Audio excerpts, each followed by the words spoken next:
is a presentation of Fox Sports. We are Baltimore. We are Arizona.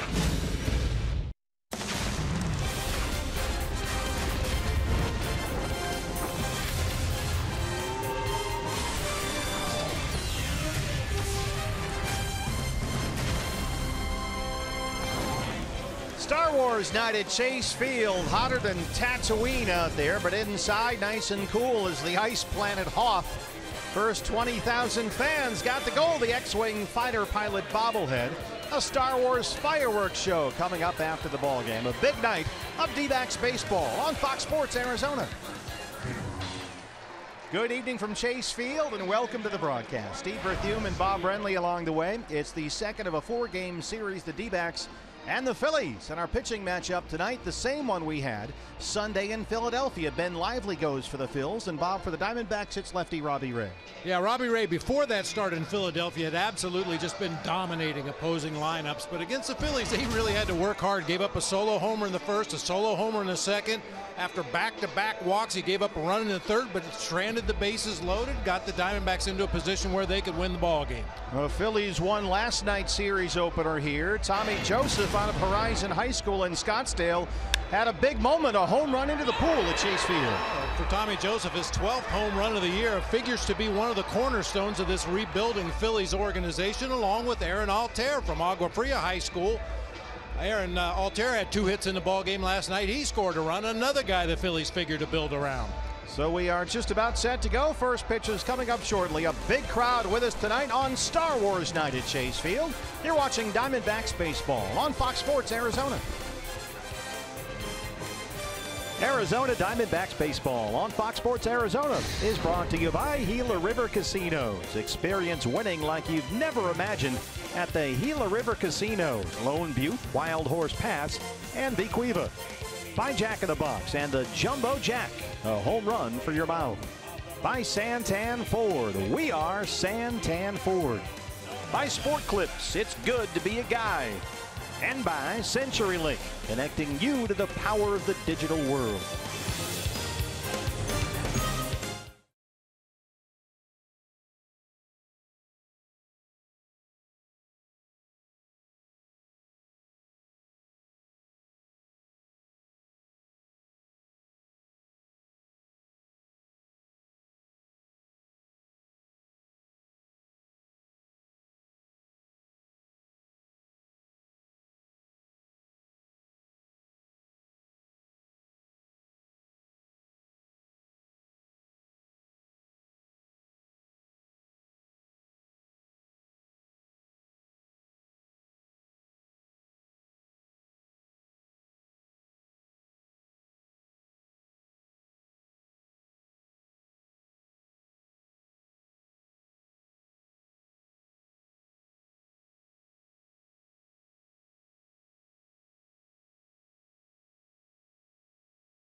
Diamondbacks baseball on Fox Sports Arizona is brought to you by your Valley Honda dealer. Money by Tire Pros. Everything rotates. By Gigablast from Cox. Get ready for the gig life. By Oregano. Step up to the plate for a guaranteed home run at Oregano's, your neighborhood pizza joint, location statewide. And by State Farm, here to help life go right. A Star Wars lightsaber battle on the warning track here. The Diamondbacks and the Phillies. It's Robbie Ray against Ben Lively. Game 2 of this 4-game set. And the first pitch is coming up next on Fox Sports Arizona.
Impressive crowd with us here at Chase Field on Paul Goldschmidt X-Wing fighter pilot bobblehead night. A Star Wars feel in the ballpark tonight.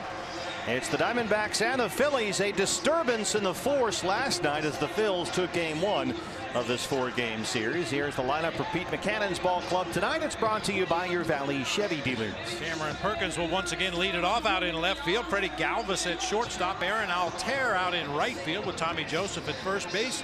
Michael Franco down at third base. Andres Blanco at second. Odubel Herrera in center field. Cameron Rupp doing the catching for right-hander Ben Lively. Left-hander Robbie Ray is your Ram truck starter for the Diamondbacks. A 2.87 ERA that's tied for third best in the league. Robbie third in the league in strikeouts, and tonight facing this Phillies bunch for the second time in a week. That can sometimes work against a pitcher, and other times you can refine the things that you made mistakes on in your previous start and come out even better the next time around. Usually the Diamondbacks offense figures out a way the second time around when they see a pitcher twice in a week. Well, let's hope that's the case against Ben Lively here tonight. Our eye on defense for the D-backs, brought to you by Nationwide Vision Centers. Gregor Blanco out in center field. Daniel Descalso in left. David Peralta in right. It'll be Lamb and Owings on the left side of the infield with Drury and Goldschmidt on the right side. Chris Herman doing the catching tonight for lefty Robbie Ray. The crew chief behind the plate tonight, Gary Cederstrom, has the balls and strikes. Shane Livensparger at first base, Gabe Morales at second, and Adrian Johnson is at third. Diamondbacks begin tonight tied with the Rockies for second in the National League West. 2.5 games behind the Dodgers, and LA host Colorado tonight. That game just underway. Clayton Kershaw on the mound for the Dodgers. Cameron Perkins, the left fielder, leads it off for the Phillies. And we're underway on a Saturday night in downtown Phoenix. Perkins 2 for 15 to begin his major league career. He started last night in left field, was 0 for 4 with an RBI. Just made his major league debut Tuesday. Foul ground, first base side, long run for Goldie. And he runs out of room. Time now, BB, for your Valley Honda dealers. Key to the game. Well, it is Star Wars night here tonight. We've seen some lightsabers in the ballpark, but before the lightsaber in science fiction, they had the ray gun. That was the game changer. Oh, yeah, the aliens all had ray guns, and Diamondbacks have their own ray gun on the mound tonight. You and your staff are at the top of your game. 1-1 on Cameron Perkins. Nicely done. Fastballs a strike, and it's 1-2.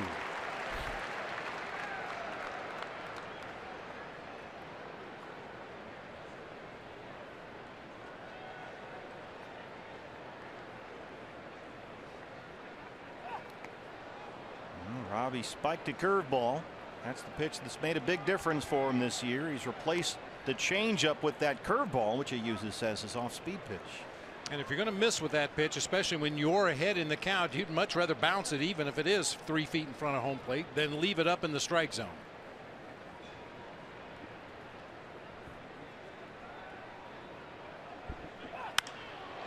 Center field, Gregor Blanco's out there. One away. That'll bring up Freddie Galvis, the shortstop. Galvis doubled, tripled, and scored a run last night. He's hitting .245 with 7 homers. A switch hitter who will bat from the right-hand side against the lefty Robbie Ray.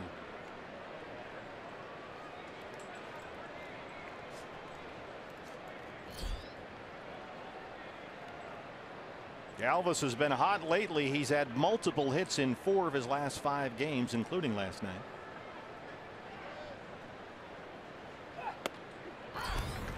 Fastball's in there, strike 1. Galvis has been an Iron Man for Pete Mackanin of sorts this year. He leads all National League shortstops in starts and innings. Pretty much in there every day. There's another curveball from Robbie, and it's 0-2. Curveball's coming in hot, upper 80s. It's constantly an adjustment for pitchers out there on the mound, especially Robbie kind of trying to incorporate that curveball more and more into his arsenal out there on the mound.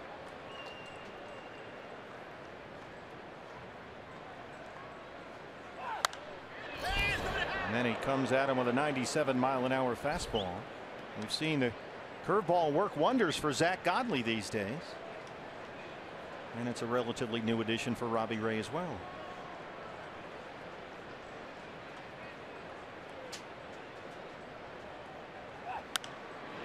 This is lifted in the air, very shallow center. Chris Owens, the shortstop out there, 2 down. Better start this time for Robbie Ray against this Phillies lineup. I mentioned his start at Philadelphia, gave up a solo home run in the first, a solo homer in the second, a single run in the third, and the bullpen gave up his 4th run. That was all after the shock and awe D-backs offense spotted him to a 3-run lead in the top of the first. Yeah, it was Aaron Altair who, with 2 outs in the first inning Sunday, hit a home run off Robbie Ray. And then Franco led off the second with a solo shot. And here is Altair. There's strike 1. 277 and 12 homers for the Avondale native. Single last night, singled twice in fact, had an RBI and scored a run.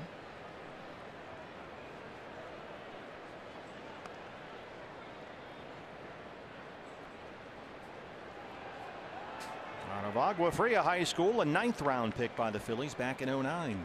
Aaron Altair. He and Tommy Joseph actually drafted by the Phillies in the same year, 2009. Tommy Joseph on deck.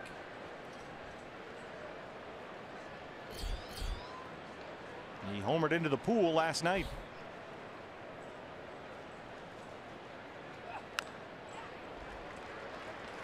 A lot of breaking balls from Robbie so far. Big crowd here tonight. Great atmosphere inside Chase Field.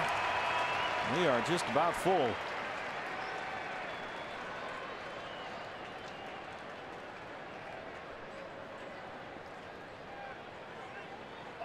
Got him. 98. A 1-2-3 first. Diamondbacks coming up on Star Wars night at Chase.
Here at Chase Field tonight. Star Wars night. Phillies and Diamondbacks, and your Ram truck starter for the Phillies is the right-hander Ben Lively.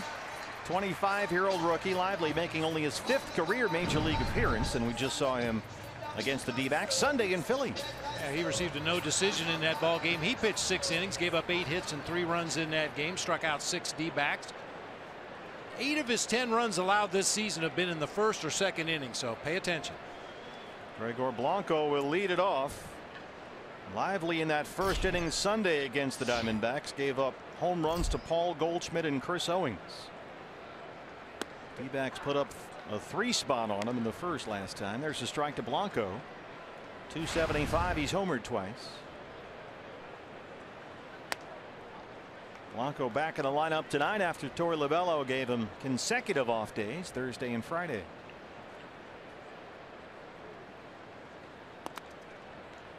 D-backs, if you're just joining us, send Jeremy Hazelbaker to AAA Reno. And they brought up an extra bullpen arm. Silvino Bracho is back up here. Wanted a little more depth in that bullpen with Randall Delgado scheduled to start tomorrow. Blanco belts one to Altair and right. Allowed out number 1. Your lineup for the Diamondbacks, brought to you by your Valley Chevy dealers. Gregor Blanco with solid contact leading it off. He'll be out in center field. David Peralta in right field. Paul Goldschmidt over at first base with Jake Lamb over at 3rd. Chris Owings at shortstop tonight. Brandon Drury at 2nd base. Daniel Descalso once again in left field with Chris Herman doing the catching for lefty Robbie Ray. Peralta doubled last night. He was 1 for 4. He's hitting .330 with 7 home runs. He starts tonight with a 6-game hitting streak.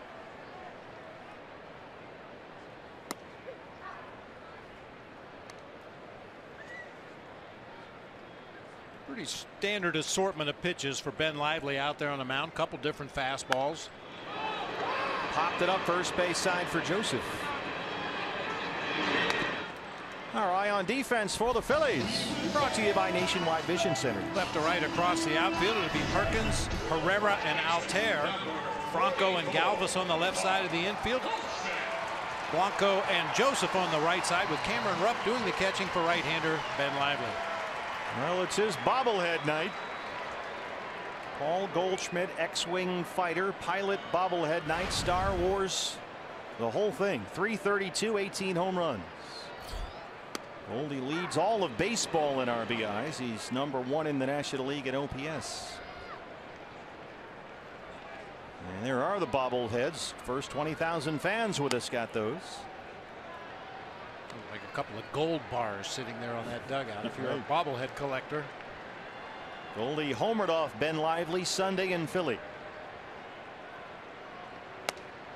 Yeah, there's a couple of different versions of the Paul Goldschmidt X-Wing fighter pilot Star Wars bobblehead. As you can see, the bobble was making its way around, just levitating using the force in the team shop. Right field for Altair. 1, 2, 3 first for Lively. No score. It's the Diamondbacks and the Phillies.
The first inning of the ball game. We head to the top of the second. Before we get started, let's take a quick look at our State Farm winning combo.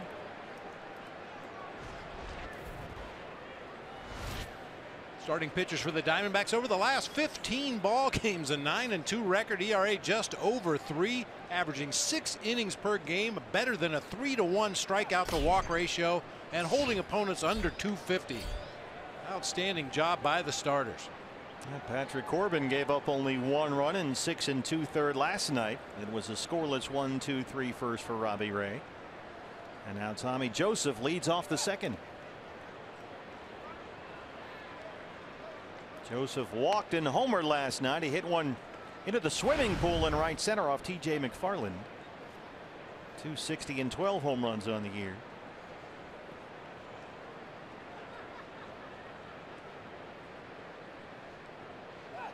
This was Joseph's second home run in as many days after he'd homered in their win over St. Louis Thursday. As a high school player at Horizon, he probably had dreams about hitting a ball in the pool here at Chase Field. Better believe it. Had to be a big moment for him. He said he was pretty fired up about it, to say the least. Only the 25th visiting player ever to hit one there, and he gets a leadoff walk. Michael Franco, the third baseman. Michael Franco. Franco's only hit last night was a home run. His came off Jorge De La Rosa. In the 8th inning, he was 1 for 5, batting .224 with 9 homers.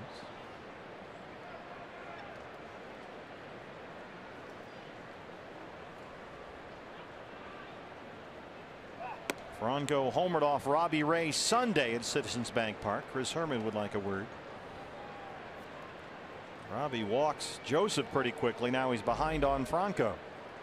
So far 10 strikes and 9 balls.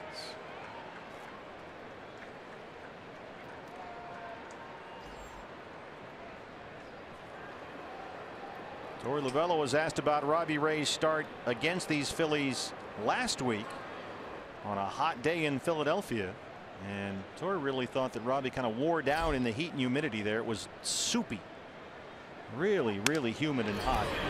Drury at second with a terrific stop. They cut down the lead man and get Joseph at second.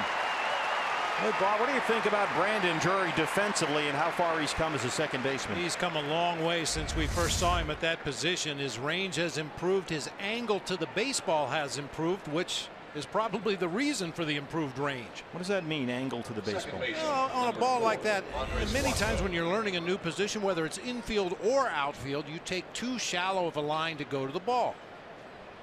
And consequently it gets by you a lot quicker because you're getting closer to home plate as you approach that baseball. But that time Brandon took the exact angle he needed to take to intercept that ball before it got to the outfield. And it's always a different angle with each infield position, right? Each position, each batted ball, it changes. Andres Blanco, the second baseman tonight.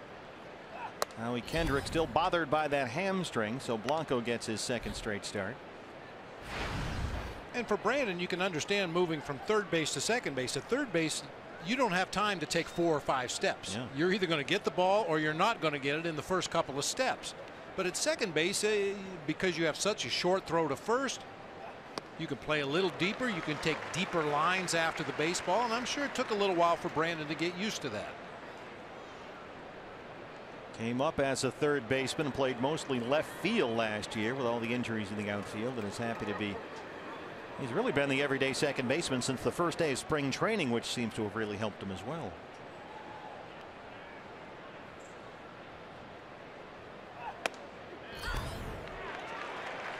.95-mile-an-hour fastball from Robbie Ray, and it's 1-2 on Andres Blanco. Blanco started last night, went 1 for 4 with a single. Chase Field crowd wants the strikeout.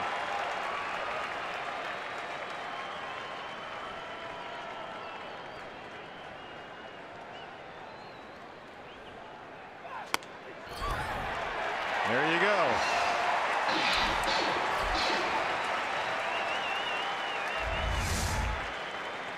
Nothing tricky there. Here's my best fastball right down the heart of the plate. Do with it what you will. And that time Blanco just watched it go by. I wouldn't think Robbie Ray would have any qualms about throwing that pitch to Andres Blanco. No. With all due respect. Well, you have to go with your strength, you know, and Robbie, especially the guys at the bottom of the batting order. He's so far this year been able to basically overpower those guys and then go back to work when it rolls around to the top. Well, got to be a little more careful with Odubel Herrera. He's frequently been the leadoff man for Pete Mackanin, but lately he's been dropped in the order. 256 and 5 home runs. He was 1 for 4 last night with a single.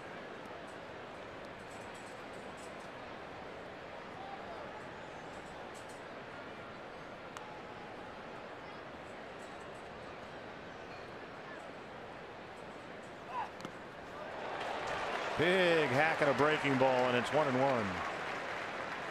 That's why I really don't have any trouble with that first pitch that he threw to Herrera. Fastball up and in, wasn't near his head, just pushed him off the plate a little bit. Really opens up that outside corner. Herrera's a guy that we've documented over the last couple of years. A very unusual batting stance, a lot of moving parts, big high leg kick, tries to time that pitcher's delivery, and if you make him uncomfortable, he's less likely to reach out over the plate and cover that outside corner. Well, he leads the Phillies in hits and extra base hits, Odubel Herrera. And Herrera's a guy that can handle himself against good lefties. He's batting .264 against left-hand pitchers, including 3 homers. He's actually homered more off left-handers than against righties.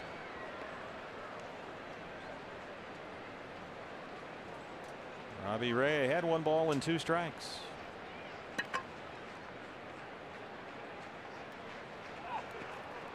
Good block by Chris Herman.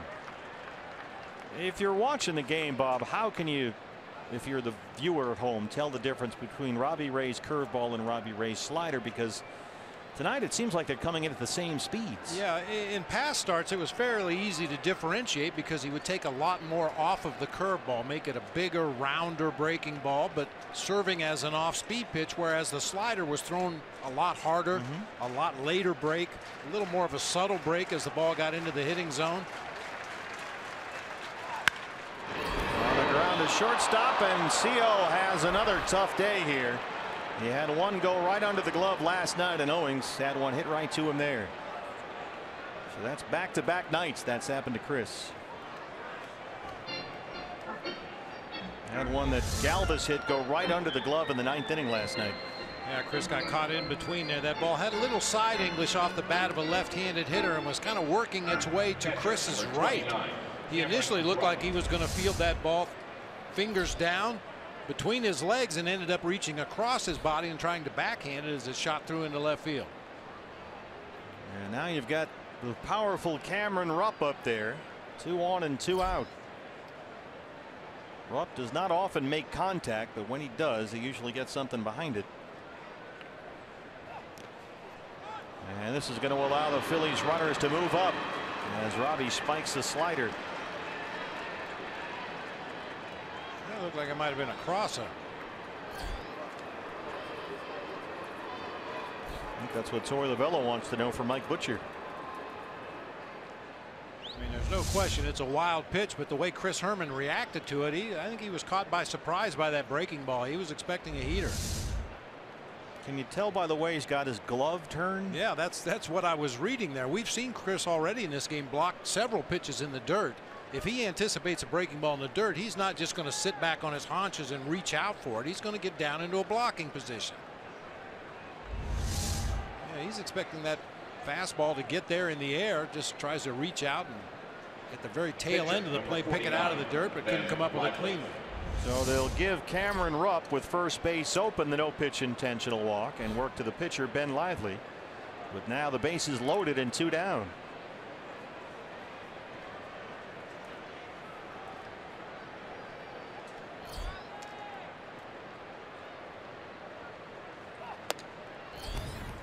Missed with a fastball. It's 1-0. Lively, a 167 hitter on the year. Maikel Franco's at third. Odubel Herrera the runner at second. And the catcher Cameron Rupp at first.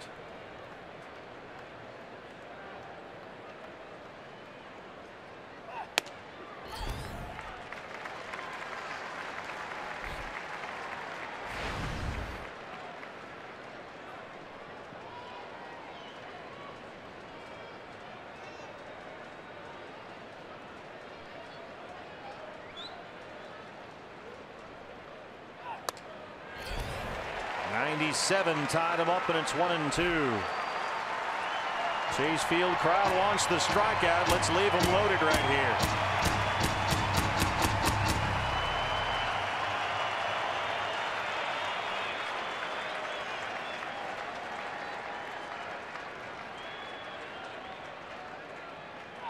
Got him.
Bottom of the second here at Chase Field, an electric crowd tonight, and why wouldn't it be? It's Paul Goldschmidt bobblehead night. Not just any bobblehead, Steve and Bob. As you know, the much coveted, much anticipated X-Wing fighter pilot bobblehead night. Of course, Gold Leader is a reference that all Star Wars fans know, and I know Bob knows it very well. And Goldie, well, it seems fitting that he would be an X-Wing fighter pilot. It really is a pretty cool looking bobblehead, guys. Now, as far as the clubhouse goes, not a lot of Star Wars fans in there, except for, as we know, Taiwan Walker, but they were all big fans of getting a Paul Goldschmidt bobblehead, and all of them have asked Goldie to sign that bobblehead. Red Leader, this is Gold Leader. Okay. That's a big 10-4, buddy. Right back to Smokey and the Bandit. We know your genre anyway. Jake Lamb leads off the second. Thanks, Pat. Yeah, first 20,000 fans with us tonight. And we have probably more than twice that many in the ballpark here tonight. Got that Goldie Star Wars bobblehead. Here's Jake Lamb, 278, 16 home runs, 61 runs batted in. The second most of the majors, behind only Goldie. And Jake, whose plate discipline has improved by leaps and bounds over the course of this year, is ahead 2-0. Coming off an 0 for 4 last night. Had really the key at bat of the ball game against Joaquin Benoit in that thrilling 8th inning. But Lamb chased a breaking ball just outside the strike zone and struck out to end the threat. Had the tying run at third with 2 outs. And Jake, you know, just faced all the questions after the game last night. Said it's baseball, it's going to happen. Get him next time. Sometimes the other guy's just a little better on a particular at bat, a particular pitch. Blanco bobbles it at second, but he's got time to recover. 4 up, 4 down for Ben Lively. The new theme song for Chris Owings.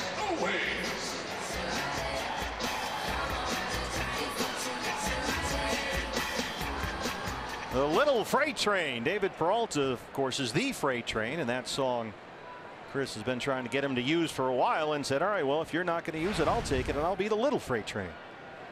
And he's hitting .290 with 9 home runs. Yeah, it's funny, the two freight trains, the big one and the little one, they're basically interchangeable. You know, Chris Owings has hit second a lot in his career. Well, he hits one pretty deep center field. It backs up Herrera, and it's off the glove.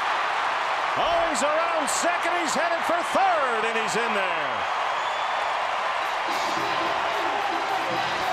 It's already been a rough series out there defensively for the Phillies. Odubel Herrera, who misjudged the ball last night. This one clanks off the mid.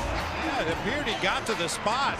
CO goes out and gets a 91-mile-an-hour sinker, drives it to straightaway center field. You could clearly see Herrera just took his eye off the ball to see where he was in relation to that center field fence, and it dropped.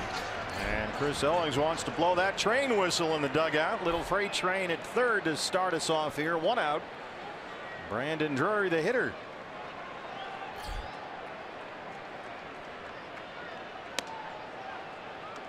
Slow breaking ball from Lively, missed. It's 1-0. Drury, 303, 8 home runs. Singled and struck out twice last night.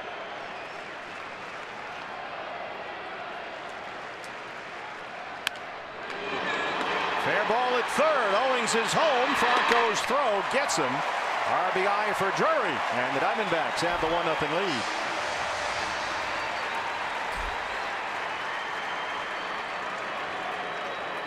A run without the benefit of a base hit. Well, hit so hard down the third baseline that Franco has to retreat to make the play. We were just talking about taking the proper line to get to the ball. That time it forced the third baseman Franco to go deep, and that allowed Chris Owings to score without a play. Daniel Descalso back out there in left field tonight.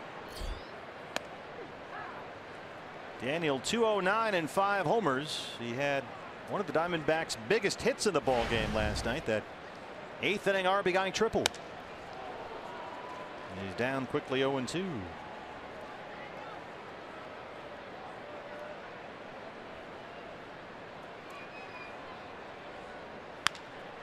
He box and into left, a base hit. Hey fans, the D-backs home run tonight means a free jumbo jack tomorrow at participating Jack-in-the-Box locations with the purchase of a large drink. Here's the Herminator.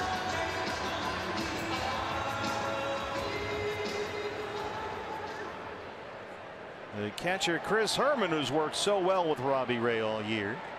Chris hitting 171. He's homered 6 times.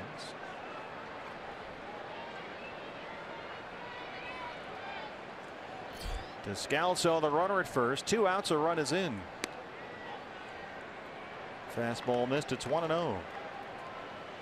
Chris had a pair of singles and scored twice in his start in left field Thursday in the win at Coors Field over the Rockies.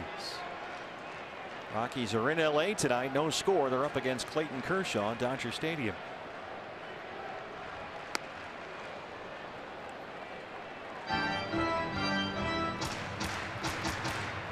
We have got a special VIP guest coming up in our booth here in the top half of the next inning. You may have seen him in some Star Wars spots that Diamondbacks have put out lately on social media, dressed as Darth Vader. Randy Johnson, the big unit, will be joining us here at the top of the 3rd. I'm not sure where they found a Darth Vader costume big enough to fit the big unit. There he is with Gonzo. Probably had to modify several Darth Vader costumes to make it fit Randy. Of course, if you saw the video that's been on social media, Gonzo's lightsaber battle with J.J. Putz. Roland Heeman makes a surprise cameo appearance as Yoda in that video. So if you got your computer in front of you, you can just Google that and be entertained for about 2 minutes or so. All in preparation for tonight's Star Wars Night giveaway. So we'll talk about Robbie Ray and the Diamondbacks with Randy Johnson coming up in the 3rd inning. High fly ball. Right center field. Herrera's got room. But the Diamondbacks get on the board. It's 1-0 when we come back. The big unit, Randy Johnson, joins us in the booth.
He needs to be on the dark side. Nothing less than a surprise cameo by Randy Johnson, who broke into the draft room on draft day and surprised the entire baseball operations department with his Darth Vader costume. And that's Randy's bit in the new video that's sweeping the country.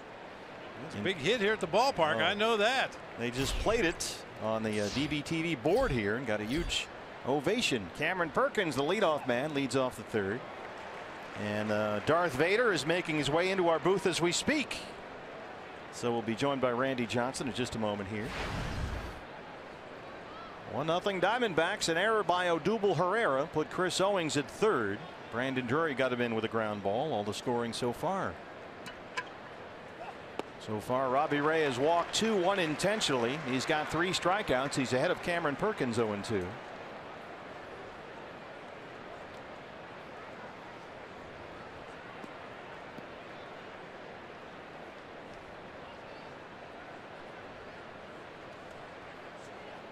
Got him. 4 strikeouts for Robbie Ray. The great Dennis Lamb is in our booth, getting Darth Vader all hooked up here. Shortstop, Freddie Galvis. You in? I'm in. Testing. All right. Yeah, there he is. How you doing? Good. How are you? I'm great. I watched your May video. the force be with you. Oh, thank you very much. See how he embraces the theme. You got a big ovation from the crowd here after the video. Everybody had a lot of fun with that. Well, I'm always on the dark side. Well, he's really buying in. This is tremendous. Seemed like a lot of fun to do that. Whatever I can do to help out around here. Well, that's true. That's true. You give us the latest on Robbie Ray, because you and Robbie have had a unique relationship ever since you joined the Diamondbacks in your current role. You've been a mentor to him. Been watching him now here for 3 years. Yeah. And every year there's been gradual progress. And I would think that it's safe to say this year we've seen leaps and bounds. And I think that comes more with confidence and understanding what he's capable of doing now. And he's starting to buy into that. And I think with the run that he had where he was striking out, 10 batters and not give up, at one time he had the best road ERA. I think he's seeing what he's capable of doing. And I think as an athlete, when you see that, that's what you expect. The bar is now set for himself. And I hope that's his mind set. He seems much more aggressive. Well, and I think with his ability. Here's Freddie Galvis. That's a base hit. Well, I think he's challenging people more, throwing more strikes, and the biggest problem that we've talked about, the first couple of years when I was talking to him, when I saw him down in Reno, his problem was he couldn't last more than 4 or 5 innings because he was utilizing all of his pitches at that point, walking batters, and that was the case here too.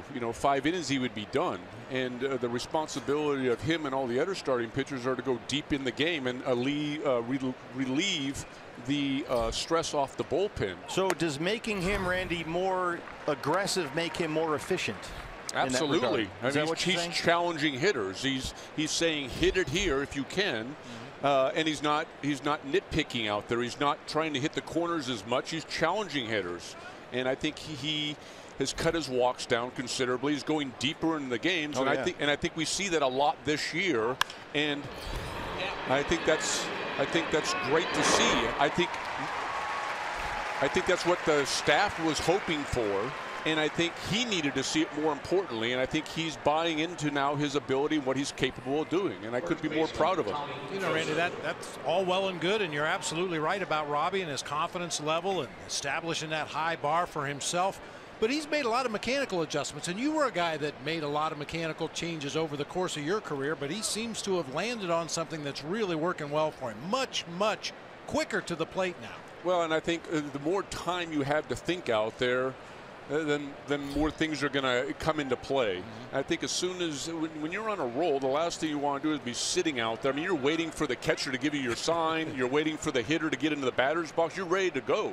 And I think when you have that tempo, your defense plays better behind you, and you're going to be more efficient and quicker to get through the inning as well. And I think that is one thing that he's doing better as well now is quicker to the plate, getting the ball, getting a sign and going, not a lot of downtime in between pitches. And we've seen him sort of shed the changeup and use the curveball more. What do you think about that? Well, and the one game that I recently saw him pitch on TV when they were on the road, I like his curveball. Yeah. I think when you're throwing 95 to 97, everybody seems to be throwing that in today's game. So you're not shocking any hitters by the velocity you're throwing. But that 95 to 97 will look a lot harder when he's utilizing it the right way, when he's mixing in his off speed and his breaking ball. And we showed you the percentages a moment ago. And Randy, what's interesting to me is he used to be primarily fastball slider. Right. He didn't really throw the curveball all that much. That pitch used to be a changeup, and now it's the pitch he throws second most behind the fastball. Right. Well, I mean, so he's really evolved. Well, and I think he, and as me and Bob were just talking, he will also see what's working on that given day when he goes out there. I mean, he may not have his #1 fastball, his best velocity that day, so he may have to rely on one of the other pitches a little bit more than he would his fastball, and maybe rely a little bit more on location. But like I said, I couldn't be happier, because I've known him for about 4 years now. I've seen the progression over the last 3, and it was what everybody was talking about, whether it was the media, the coaching staff, or all of us up here watching, is that the guy's got potential. There's no doubt about that. But he's not out there long enough to show everybody that, and he wasn't utilizing the 110, 115 pitches that he was going to be given. And there was the one game, I can't remember where it was. It was on the road recently, and he went out, though it was Pittsburgh. Pitched the complete game in Pittsburgh, and he was given a short leash. Even he said Torrey gave him a short leash to go out there and finish the game. And you know what? That's what you want to hear from your manager. You want to prove to him that you're capable of doing that. You know, the game's on the line. The manager's not going to let a situation get out of hand just because he wants to see you finish the game, but he also feels like this is your reward for your hard work. He's going to put you in a position to try and get you through that. And for Robbie, that's a big plus as well, to go deep in the game and then to finish a game like that in fashion where it was 110, 115 pitches. So I would say with the 5 pitchers in the rotation now, and a couple of them are young like Godley in that, but with Robbie being here the longest that I've seen, he's taken big steps towards being the pitcher he's capable of being. And that's a successful power pitcher that will go deep in the game, that you can rely on. And this is what everybody was expecting to see from him maybe a couple years ago, but it takes time, you know. Mike Butcher with a mound visit now. This is sort of a little flashback to the old Robbie Ray, where he did have extended innings and the pitch count got up there a little bit earlier than you'd like to see. He got 2 outs, but he quickly fell behind on the cleanup man, Joseph. He's walked 3 now, and now he'll deal with Maikel Franco. And this is a guy who homered off Robbie on Sunday in Philly. Well, this is a situation where, you know, he's a confident pitcher now based on how he's been throwing. So if this was a scenario where it was maybe the middle of last year and this was the way his tempo was, where things starting to slow down a little bit, but I think he's in a different place now with his ability, and he can see the situation kind of developing. You got guys on base, he's throwing out of the stretch now, not out of the windup, and this is a situation where, you know, it's not going to be smooth sailing the whole time he's out there. Right. You know, and this is what makes him grow as a pitcher. And I think that you know, we've seen a lot of bright spots this year. There's a fly ball. And he's going to get out of it. It looks like if they can get to this one, Peralta's over there. Can you stick around for another half an hour? All right, we're here with Darth Vader on Star Wars Night. The great Randy Johnson with us. It's 1-0 Diamondbacks.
This is our Geico This Day in Major League Baseball history. Up the Kingdome in Seattle, Randy Johnson set an American League strikeout record for lefties, punched out 19 Athletics, but He lost the game. lost the ball game.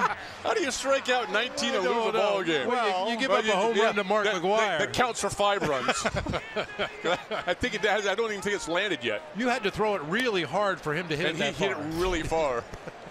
Randy Johnson in the booth with us as Robbie Ray leads off the bottom of the third. Diamondbacks lead the Phillies 1-0. As we talk Robbie Ray and the D-backs with the big unit here on this Star Wars night. Now, we know you know a lot about offense, Randy, but during the course of this Robbie Ray at bat, we'd like to show you the video that we have of Robbie and the changes that he's made mechanically out there on the mound. Squibs one to Mike Califranco at third. One away. Yeah, we were looking at Robbie earlier this season and said, boy, his delivery looks different. The one on the left was last year and earlier this season. The one on the right is the one he's been using over his last 8 or 9 starts. A much quicker delivery. We're going to sync him up for you. Watch how much faster he gets rid of the baseball. It's easy to see that. The one on the right, split screen, you can just see his tempo is quicker in this windup. But that's also what we were talking about. Not only that, but when he's on the mound. He's not walking around on the mound. He's focused. He probably, if we talked to him after a good game that he's pitched, he probably already knew pitch per pitch what he wanted to throw in a lot of those situations, and he's just waiting to have the catcher put that sign down. I think that comes with confidence in what he's throwing. You know, now he's going to a curveball a little bit more, but he also knows when to use his curveball, when he's setting his curveball up or when he's setting his fastball up. I just think it's a lot of fun to watch him throw now and dominate a game. And I'm hoping that he's seeing what he's capable of doing, and that is the bar that he is setting for himself, because that's what any athlete does. When you finally see what you're capable of doing, and it doesn't matter what sport, then hopefully that's the bar that you're setting for yourself. Deep fly ball to center off the bat of Gregor Blanco. Herrera's got it. 2 down. Randy, let's talk about the ball club overall here while we have you. 46-28. Only 2.5 games off the division lead. In a very good spot in terms of at least a wild card. What's been the biggest change other than the starting pitching for you with the Diamondbacks this year? When we talked in spring training, this team was only going to go as far as the starting pitching. And unfortunately, the starting pitching, and there were some big injuries last year. And this year there's even been a few here and there, but this team is going to be able to have to and will ride on the shoulders of the starting pitchers. They're going to dictate to our offense what they have to do, right, and they're going to free up a lot of the stress down on the bullpen down there, because I think that was really kind of an overall question mark on what we were going to have for a bullpen. Was it going to get exposed too much? Was it going to get overused and taxed because our starting pitchers weren't going deep in the game? Well, that's not the situation. They're going deep in the game, which they have to. They're going to have to go deep in the game if we're going to have success as a team. And I'm not. I thought based on the spring training record last year, we were going to have those results going into the regular season. Now, who knew we were going to have the first month and a half of what we did last year? I thought we would have what we were having this year based on coming out of spring training. Everybody did, yeah. Yeah. So it's been I'm not even going to say it's been a pleasant surprise. It's what everybody has been expecting the pitching staff to do. And our offense, it's no shock. We have one of the best underrated offenses in baseball, I think. Great to have you here. Thank you. Appreciate Thanks for the time. Randy Johnson. May the force be with you. You too, big boy. Alumni game on July 8th. This year's alumni game will start at 4:30 p.m.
Chase Field. Diamondbacks lead the Phillies 1-0. As Andres Blanco is set to lead off the 4th inning against Robbie Ray. Our thanks to the great Randy Johnson for stopping by. Boy, that he always learns so much. Yeah. He's got a great outlook on everything. You can just feel the passion when he starts talking about pitching and mechanics and the psychology of a pitcher out there on the mound. His development as a young left-hander, just like the big boy that was sitting next to us a few minutes ago. He struggled early in his career quite a bit until he finally found it, found the mechanics, found the rhythm, found the confidence to develop into the Hall of Fame pitcher that he is. And for him, it didn't happen until he was 29, Randy Johnson. And he was just telling us in the commercial break there's no clock, there's no roadmap for every guy as to when that light bulb will finally go on. And it seemed to have happened for Robbie Ray. Robbie so far has walked 3, struck out 4, given up only 1 hit. There's a pop-up.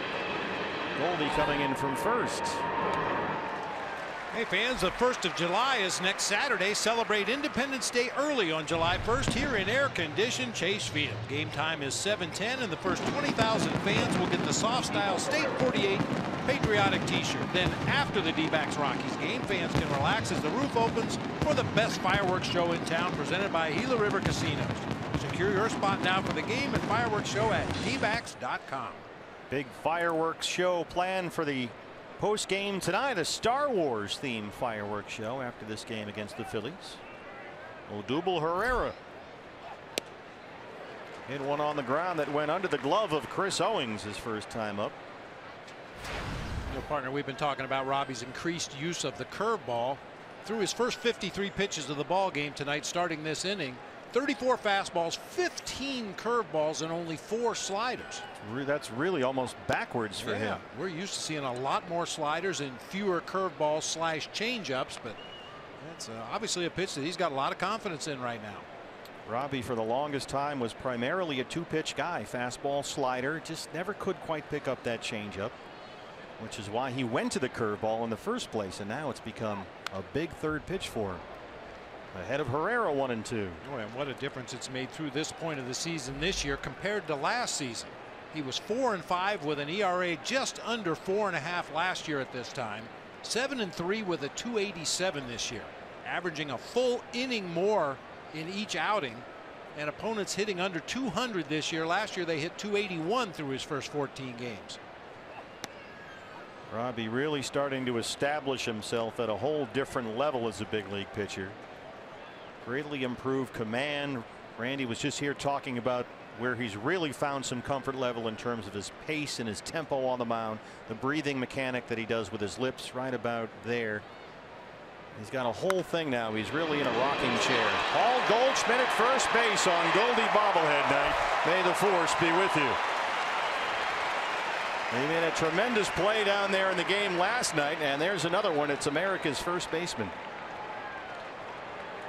Well, the guy's a total package. We see it every night, whether it's at the plate, on defense, running the bases. Another nice play by Goldie down there at first base. A lot of the slugger first basemen in Major League Baseball don't get to that ball. That's down in the right field corner for a double, possibly a triple. But Goldie takes extra bases away. There is no better defender in the game at that position. None. The catcher, Cameron Rupp.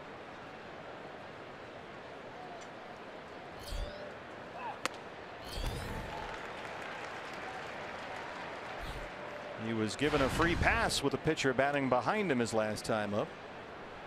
As Robbie then in the 2nd inning struck out Ben Lively with the bases loaded to strand 3. Phillies only hit so far. A 1-out single by Freddie Galvis in the 3rd.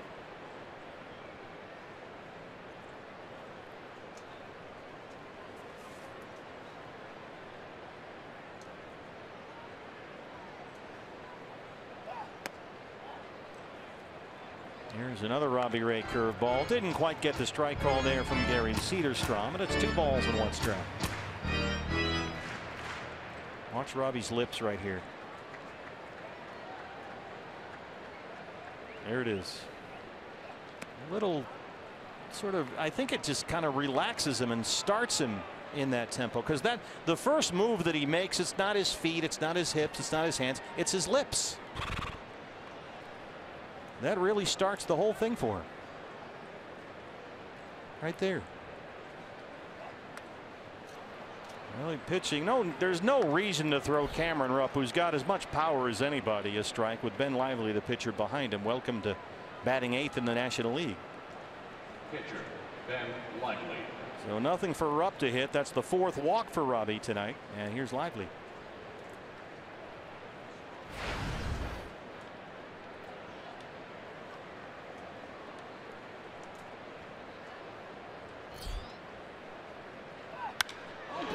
Gets into this one and sends Blanco back to the track. And how about this?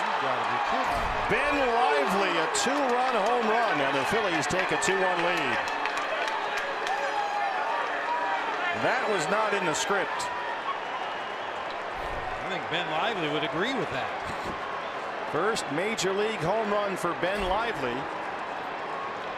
And only his 5th big league start. The career 143 hitter. 95-mile-an-hour fastball on the outside corner, mid-thighs. Hey, anybody, you get the barrel on the ball. Robbie's throwing that hard. You got a chance to make something happen. Boy, that shocked the world. I'll say.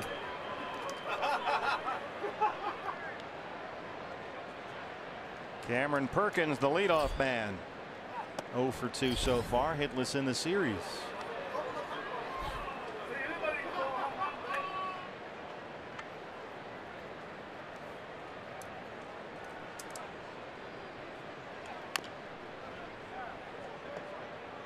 Boy, that's hard to write in the scorebook. It is.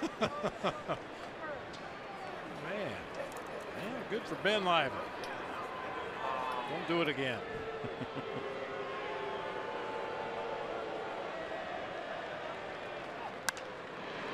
Cameron Perkins sends Peralta over to the right field corner. Ben Lively, the Phillies pitcher, his first major league homer, has given Philadelphia the 2-1 lead.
Fan Express, presented by Cox Communications, rolled into Chase Field earlier tonight from Tolleson.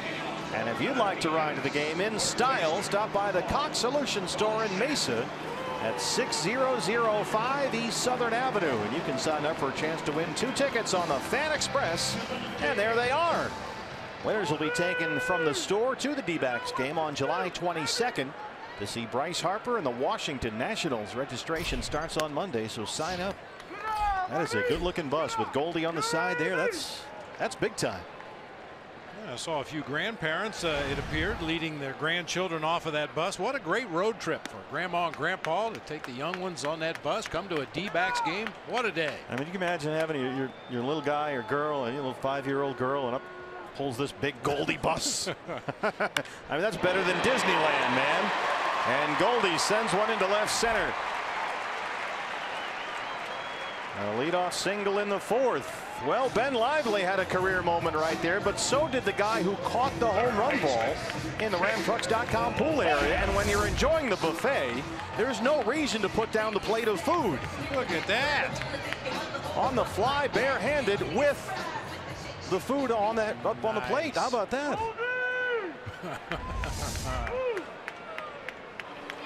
He's recreating it. All the ladies in the house. That's good. Jake Lamb.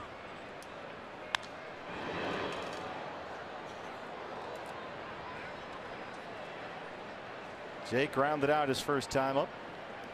Still looking for his first hit in this series. He was 0 for 4 with a couple of strikeouts last night.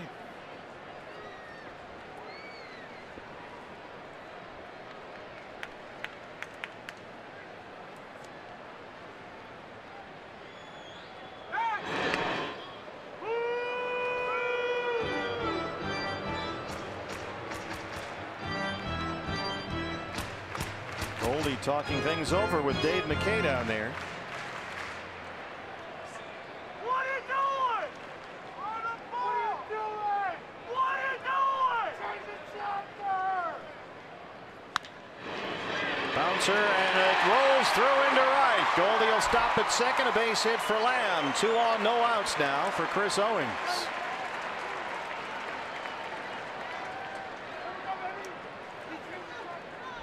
Andres Blanco is a real good defender. Not much with the bat throughout the course of his career, but he's always had a real good glove no matter where you play him. This one just out of his reach at second base.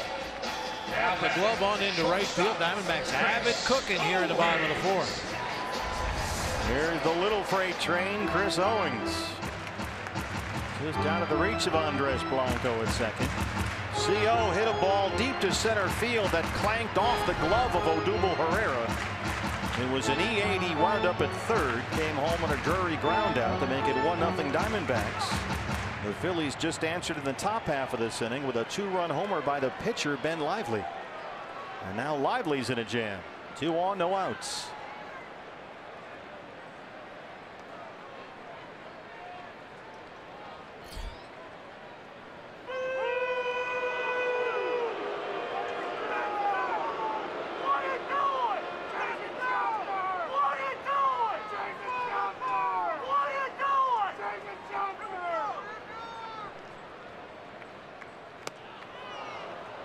Out in front of a slider, and it's 0-1.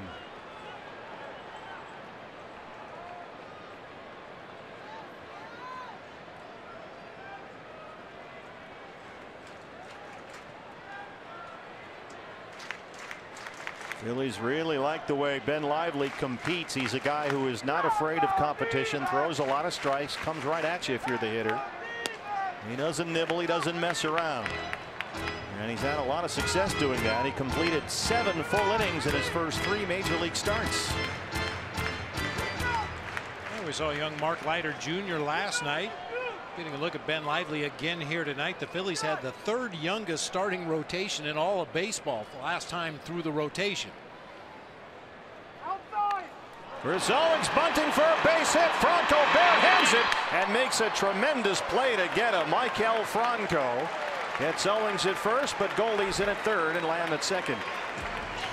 Good play there by CO. 50-50 shot that Franco doesn't make that play. Just a little too firm to that left side, but you know, if you're Chris Owings, you figure if I put down a perfect bunt, I'll beat it out, we'll load the bases. If I don't, and they get me out at first base, at least we have 2 teammates in scoring position here for Brandon Drury. That was a great play that time by Franco at third base.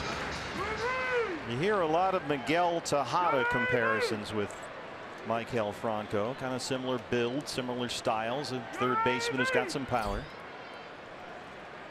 So second and third, 1 down. Drury knocked in the only Diamondback run with an RBI ground out his last time up.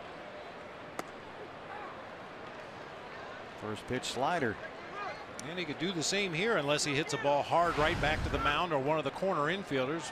Phillies are playing back. They willing to concede or trade a run for an out right here. Try to avoid the big inning. Brandon last Sunday in Philadelphia when he faced Ben Lively singled and doubled off him in his first 2 at bats.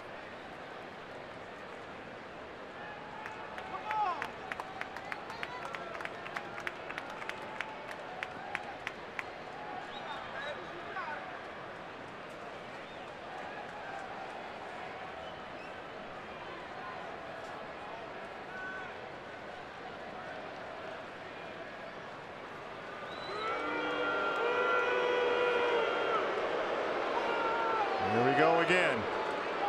Yeah, Brandon Drury's been a money hitter for the Diamondbacks this season. Major league average with a runner at third and less than 2 outs is 50%.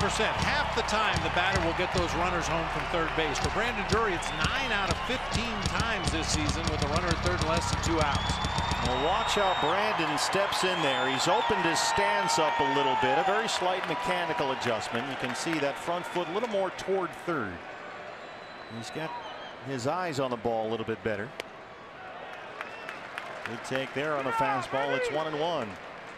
And this is a guy who says he is absolutely committed right now to driving the baseball. He's not interested in just little slap singles. He wants to be dangerous up there. And the Phillies lively in a danger spot right now. Cell phone lights are flashing. Big crowd here at Chase. Roller to shortstop. Galvis will get one. Goldie's home, and it's 2-2. Another RBI ground out for Brandon Drury, his second tonight.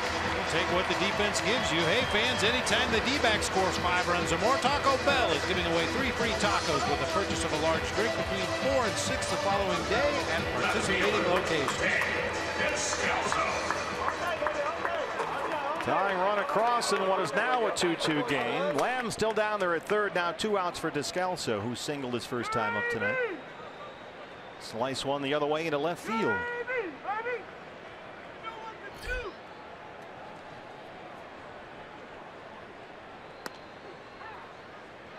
First pitch changeup that time from Ben Lively. 0-1.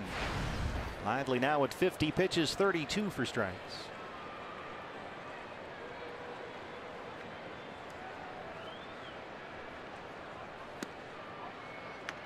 Doubled up on the changeup. 1 ball and 1 strike. Really trying to mix things up here, Ben Lively, the second time through the D-backs order.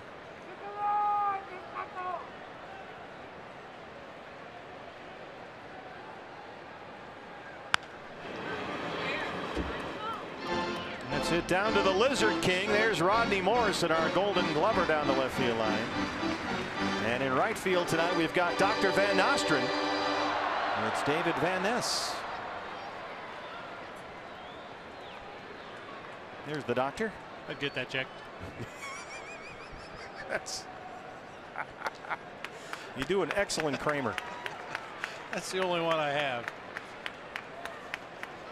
Internet kind of blew up last night when the Dodgers' Cody Bellinger admitted he'd never heard of Jerry Seinfeld. Get out. Didn't know who he was. Didn't know who he was. Man, it happens. Good shot to short. Galvis charges, collects that one, throws him out. They leave Lamb at third, but the equalizer comes across. It's 2-2 after 4.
Wars night at Chase Field. Phillies and Diamondbacks tied at 2.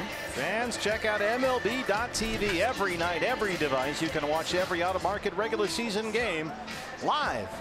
Plus, you'll get a free subscription to At That Premium, the #1 app for live baseball. There are blackout and other restrictions, so visit MLB.tv for all the details.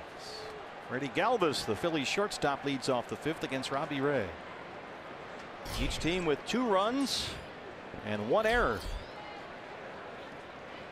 A little bit of a sloppy game so far. Robbie Ray at 70 pitches as he starts the 5th inning. Galvis has popped up single. He's 1 for 2. Good news from the minor leagues tonight, partner. The Boise Hawks are playing at the Hillsboro Hops, and Pavin Smith, the #1 pick for the Diamondbacks in this year's June draft, got his 3rd inning single, his first professional hit. That didn't take long. Playing for Hillsboro. Well, they're excited about him. A lot of people said after the draft that Diamondbacks got the best hitter in the draft. Certainly the most advanced and the most major league ready in Pavin Smith. It'll be excited to watch him over the course of the year.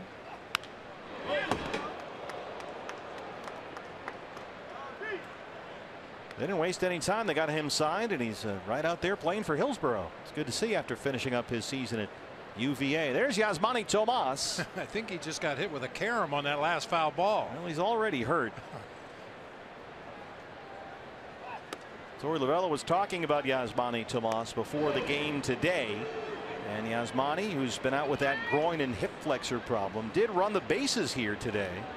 And he hit batting practice. He was launching some home runs into the seats out there in left center.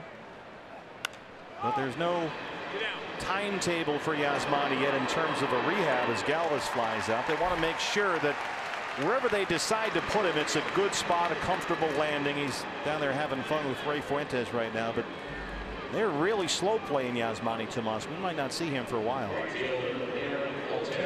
Any injury, the last thing in the world you want to have happen is have the guy come back on the field and really try to extend. I mean, as much as you work out and run the bases and take batting practice and baseball related activities, until you actually get out there in the heat of competition and that go light comes on and all of a sudden you're really pushing it, you don't want to risk a re-injury and then lose the guy for the rest of the year.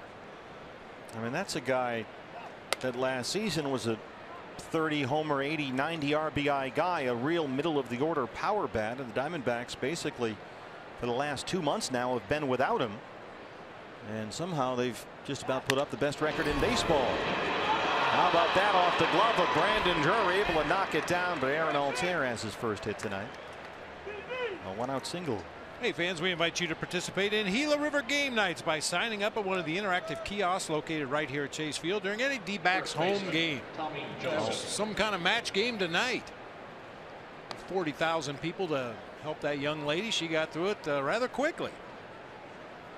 Yeah, it's a tough night here. We got a big crowd on hand for Star Wars night, and to play the match game in front of this group, that's pressure, and she nailed it, boy. She was terrific. Tommy Joseph has walked twice so far. Altair takes off for second. The throw from Herman. Got him. Chris Herman, the Herminator.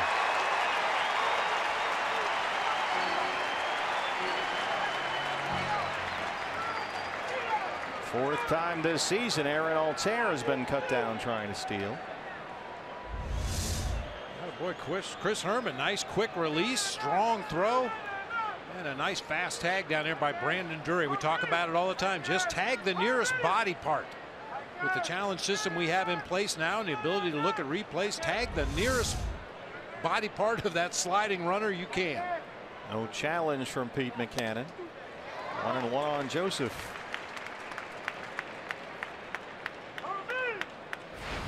Tommy Joseph's been the big bat in the Philly lineup lately. He's hit safely in 17 of his last 18 games. Homered into the swimming pool here last night. 1-2. Robbie Ray so far has walked 4, struck out 4. Trying to win the top of the 5th right here.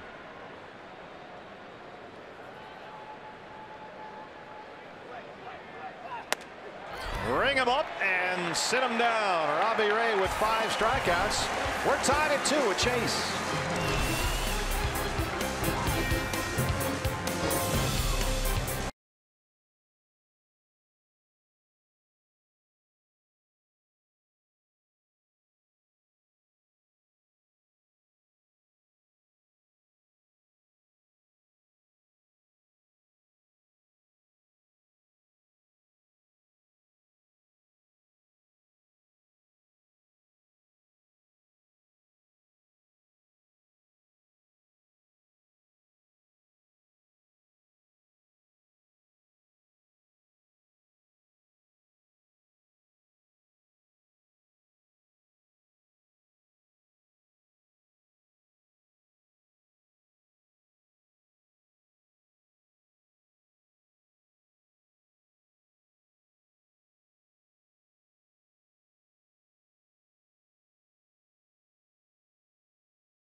Diamondbacks, time for the unlimited baseball break. It's brought to you by T-Mobile. News around the rest of the major leagues.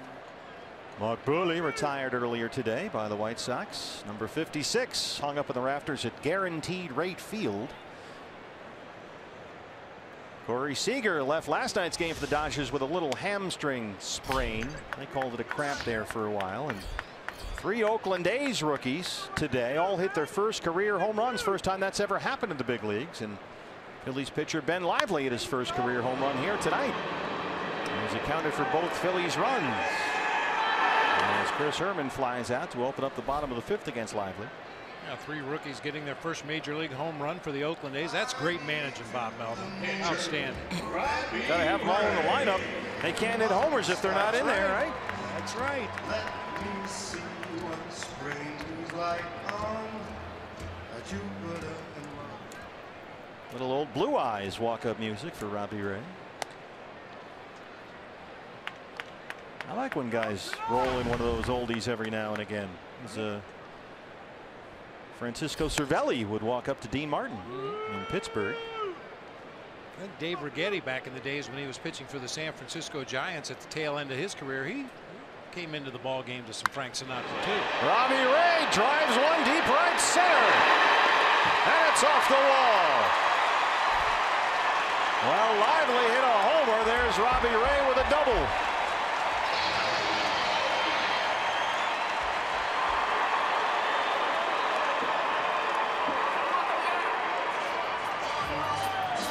Every now and again, Bob, we've seen Robbie really get into one.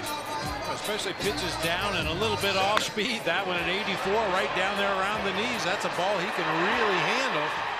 Boy, if he could have just pulled it a little bit more, might have dunked it in the pool out there.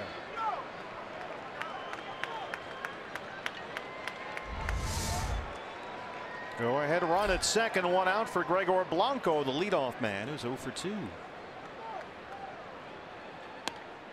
Blanco lined out hard to right field his first time up, flying out back in the 3rd.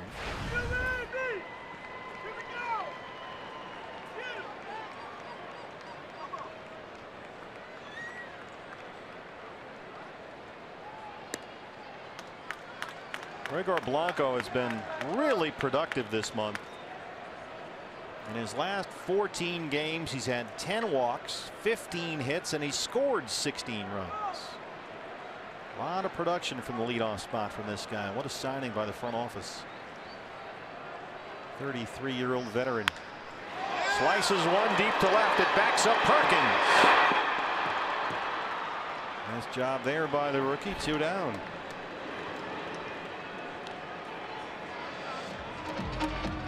Here's the freight train. Right fielder, David Peralta. Peralta has twice popped up. He's 0 for 2. A 6-game hitting streak. He doubled last night in the 4th.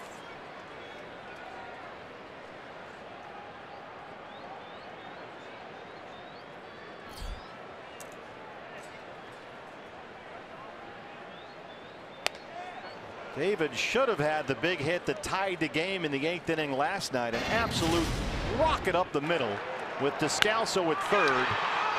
Statcast said that one 108 off the bat. And he, oh boy, Galvis was right there, and he just thought, come on, man. That would have tied it up easily, 2-2. Instead, Peralta was out. After that, Goldie walked and Jake Lamb struck out, and the threat was over. Phillies added 4 in the 9th. They won at 6-1. 1-2. We know the Diamondbacks offensively have been money with 2 outs this year. A lot of big 2-out hits. David Peralta 2 out with runners in scoring position this season. A 9 for 18, 500 hitter. This guy has 22 hits in his last 13 games. Robbie Ray at second. 2 outs, 1 ball and 2 strikes.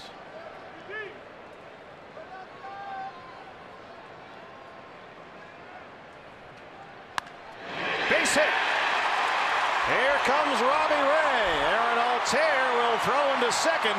David Peralta makes it 3-2 Diamondbacks. The freight train.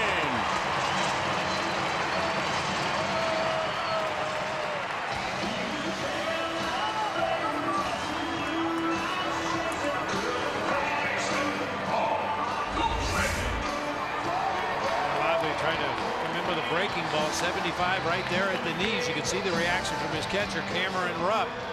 Nice piece of hitting by David that time. Got it a little bit off the end of the bat, but got plenty of it to dunk it out there in right field for an RBI base hit. See if Goldie can break things open here. He singled and scored his last time up.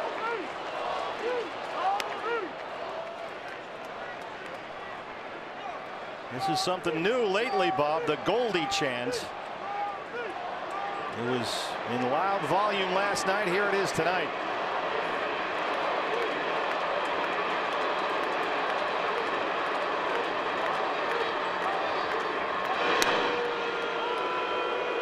Great atmosphere in the ballpark tonight. Long road trip, second one this month. Team finally back home. Things are rolling.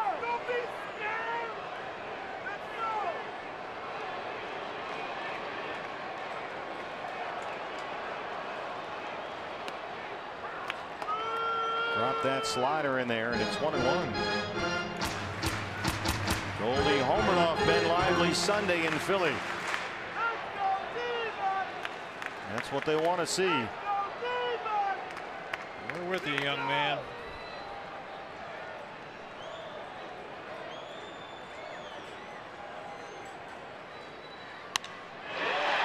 Deep to center, Herrera. David Peralta's RBI single has given the Diamondbacks the lead. It's 3-2 as we head to the 6th.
Star Wars Day here at Chase Field. Uh-oh, the Empire has taken over our truck.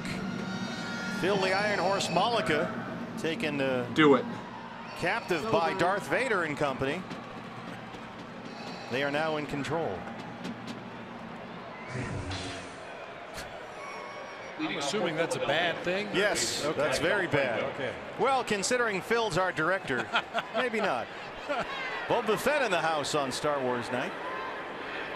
As Michael Franco leads off the 6th inning against Robbie Ray. Lots of Darth Vaders. There's only one. Phil the Iron Horse Malika. Apparently they made off with Brian Henry, our producer, as well. I didn't see BH in there. He may be in some galactic prison someplace, some distant outpost, or he could just be in the truck. Yeah. He was the tall guy in black. 1-1. Of course, the Star Wars theme just really interfered with the Legends race. Yeah, I hate it when that happens. All the Star Wars people were down there. And there was well, frankly, there was an incident and a death in the Legends race. A first for us here. All the Legends are fine, but one of the characters went down. Yeah. A little bit of an issue down that first baseline in foul territory with the Legends race. Don't want to mess with that. Sad to see. This is going to be a long run for Goldie in foul ground. Look at him go get it. Well, that's right about where the Legends race ran into trouble during the last half inning. There is Han Solo, and of course, as you know, it's his son Kylo Ren. And just like in the movie, there was that. Han Solo is down and out. Kylo Ren, and now the Legends, who were cowering in the corner, able to continue their race. So a tragic result in the Legends race tonight. Andres Blanco. You seem to take that especially hard. Well, I just hate it when there's some kind of a kerfuffle that messes with the Legends race. I know how hard they all train for that quick burst of speed. That's how you get to be legends.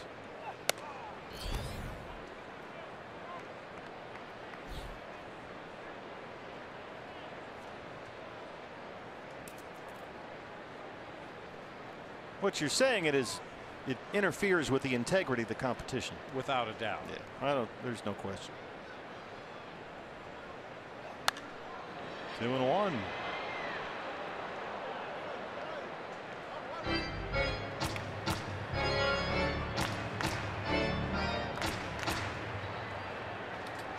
By the way, it's been pointed out by our now increasingly reliable staff, as we saw the shot of Darth Vader and the stormtroopers taking over the truck.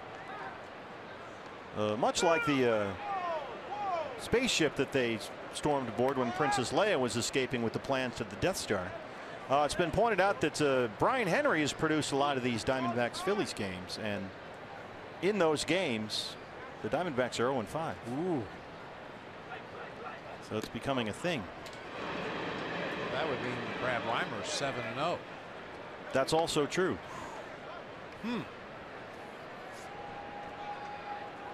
Really significant trends in either direction there for our two producers. That would make us 7-5. Yeah, we're just in the middle. We're just irrelevant, kind of. That's a strike, says Gary Cederstrom. And it's a full count on the Phillies second baseman, 3-2. Robbie Ray at 90 pitches now through 5 1/3.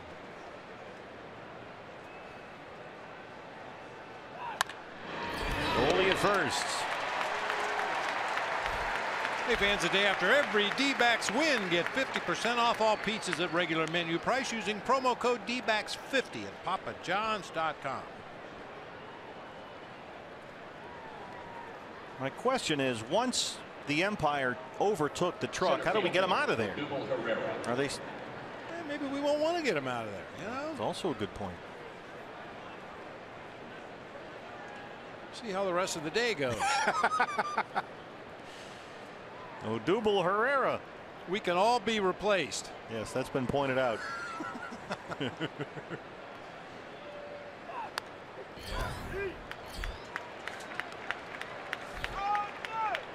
Odubel now has 11 hits over what is a 7-game hitting streak.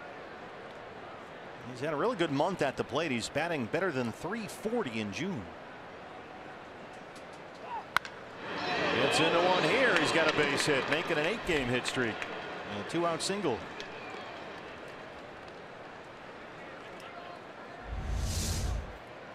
You see most of the managers around the major leagues have gray hair or no hair. Odubel Herrera is one of those players that will cause your hair to turn gray. Yeah. He can do some things on the field that just will pop your eyes out. And then he'll do some silly things like drop fly balls in center field or run through a stop sign at third base and get thrown out by 20 feet at home plate. Then he'll come back the next day and lay out 4-line drives, drive in a couple runs, score a couple runs, and you like him again. Misjudged a fly ball last night in the 3rd inning off the bat of Chris Iannetta. Just flat out dropped a fly ball tonight. So yeah, that's been an issue for Pete Mackanin, and Mackanin had to say, look, I'm not going to punish him. He's the everyday center fielder, so we're going to play him. But you know, he believes you don't want to make a public spectacle out of disciplining. I mean, he believes that he can really get more results just sitting down with a guy like Herrera and talking to him directly. So that's been the approach that he's used. But you can argue about the results. Well, you know, we had Randy Johnson in the booth earlier talking about Robbie Ray and his progression and getting to that point where the confidence in your own ability kind of carries you forward and you take that next step and become a consistent performer at the major league level. And same thing can happen for offensive players. At some point, the light bulb will probably go on for Odubel Herrera, and he'll be an offensive force in the National League for years. Cameron Rupp has walked twice. Well, you know, they hung in with Herrera through a horrible May. He really had a bad month at the plate last month. He had one 17-game stretch when he hit 127. But they kept sending him out there every day. He's the guy. And here's another base running problem for Herrera. That'll end the inning. We check back in our truck. Fox Sports Arizona. The crew has been kidnapped by the Empire on Star Wars night. Brian Henry, he's the tall guy in the black.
Lead the Phillies 3-2. Fans, the can't miss event of the summer hits South Beach as baseball's biggest stars take the field at Marlins Park. It's the MLB All-Star Game, and it's July 11th only on Fox.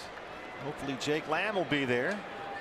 Star Wars night tonight at Chase Field. Big crowd with us. D-backs have a 3-2 lead as we start at the bottom of the 6th inning. And Jake Lamb leads it off against rookie Ben Lively in just his 5th major league start.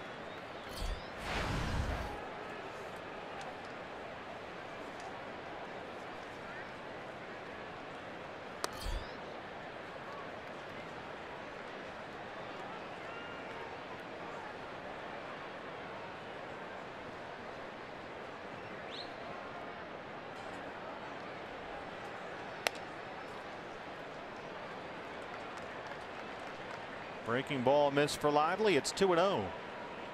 Ben Lively out of Gulf Breeze, Florida, and the University of Central Florida.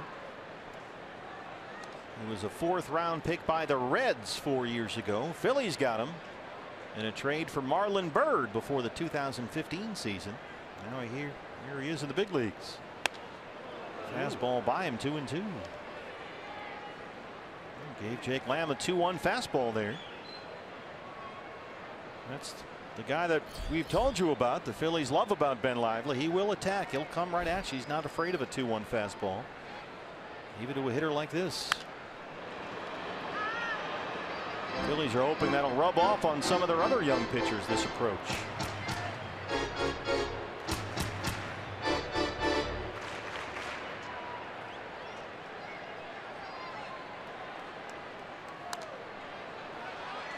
Lively was having a good year at AAA, pitching for the Lehigh Valley Iron Pigs. He was 6-1 in 9 starts, and he's been very effective so far in his not quite 5 major league starts to open up his career. That was very impressive. His first 3 starts at the major league level, he went 7 innings in each one of those starts. It's not uncommon for a young pitcher to hit the ground and be a little bit like a deer in the headlights and stumble early in one of those first starts of your major league career. But Ben Lively hit the ground running. Jake Lamb, fly ball, right field, it's gone.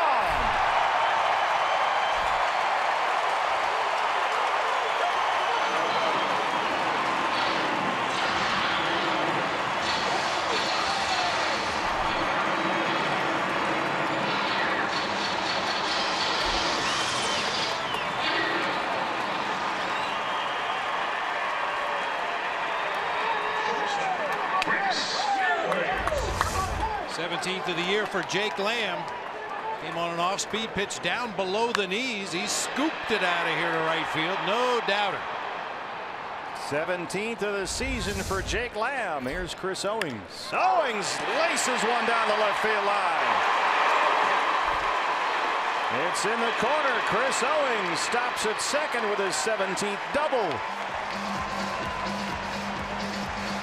2 hard hit balls by the Diamondbacks open up the 6th against Ben Lively. Boy, you throw Chris Owings a hanger, he's going to punish it. That ball up on the inside part of the plate, a breaking ball that just never took the break, and CO bangs it down into that left field corner.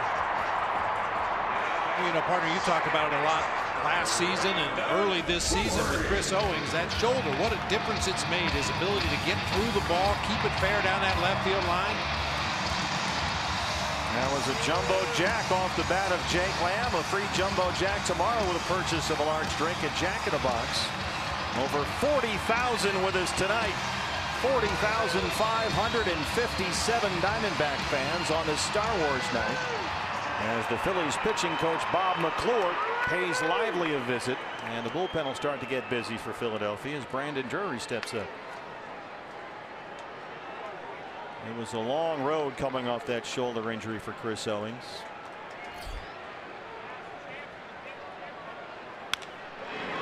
Bounce to third. Franco looks Owings back to the bag. That's the first out.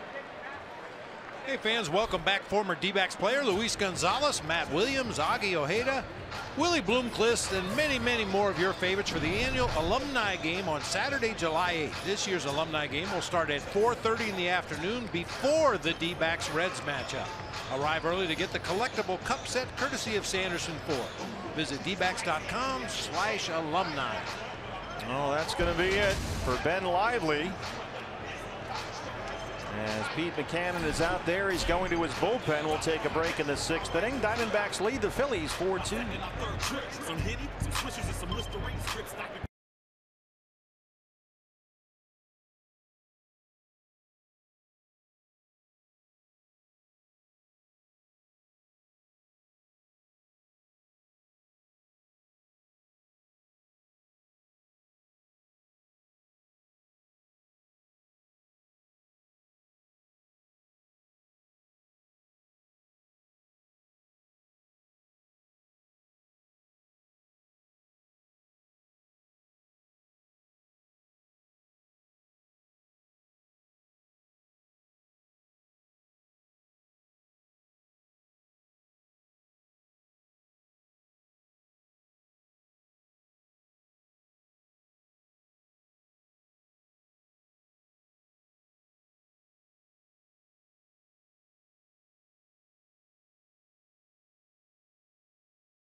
Hey fans, Chaz Roberts has helped thousands of people in our community, and that legacy continues with a Chaz Roberts AC giveaway. You can nominate a deserving family or a nonprofit organization that needs a brand new air conditioning unit. Log on to chazroberts.com/coolplay and submit your nominations, but you gotta hurry. Entries are due by June 30th. Well, you recall that game Sunday in Philadelphia when the Diamondbacks completed the sweep. Ray Fuentes hit that home run in the 10th inning off Genmar Gomez. Well, Gomez got released after that ball game, and they brought up this guy, Hobie Milner, the left-hander, who was just recalled a few days ago from AAA Lehigh Valley, and he's on to face Daniel Descalso.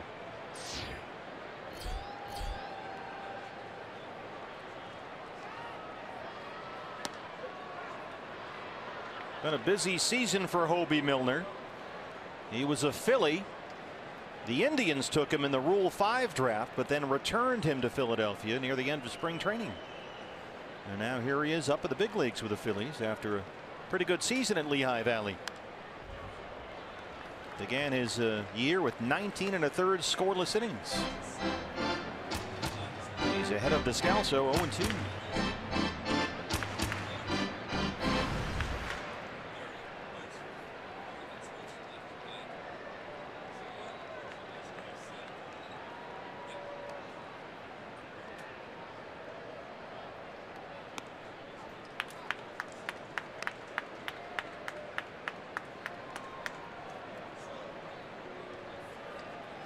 Got some defensive changes behind the new Phillies pitcher Hobie Milner. Have those for you in a second.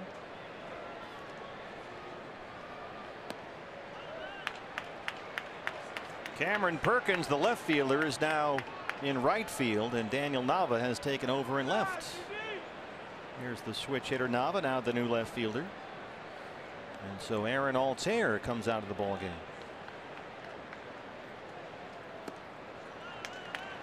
Descalso's worked at full 3-2.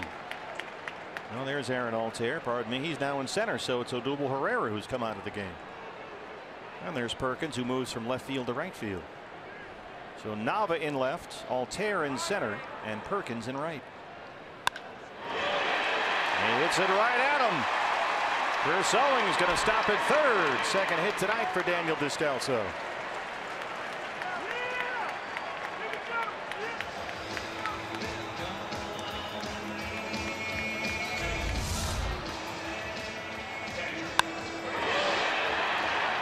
So tough to hang in there against Milner, a left-hander. He's listed at 6'2", 165 in the media guide, but a lot of elbows and kneecaps.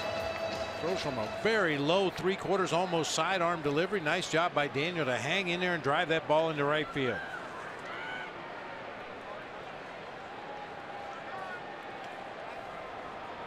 Chris Herman. So you've got runners on the corners. A run is in. Diamondbacks have now scored in 3 consecutive innings.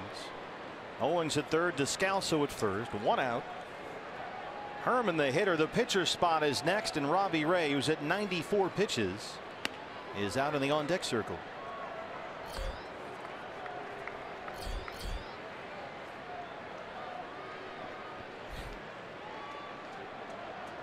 Chris is twice flied out. He's 0 for 2.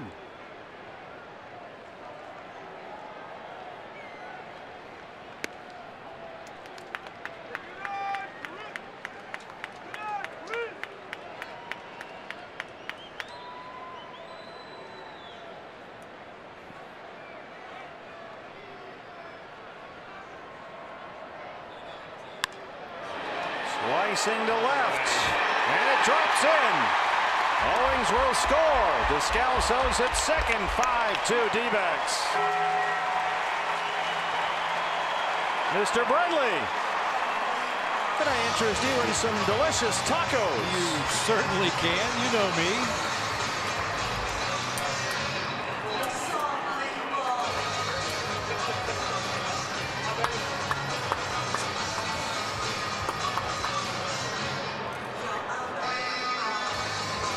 Nice at bats by left-handed hitters against the tough lefty here.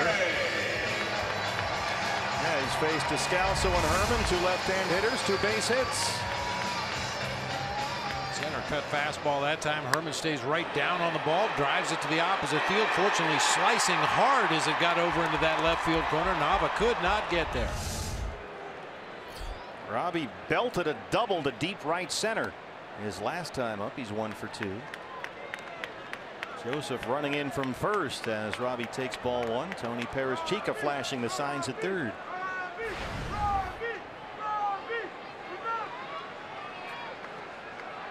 Descalso at second and Herman at first. 2-0.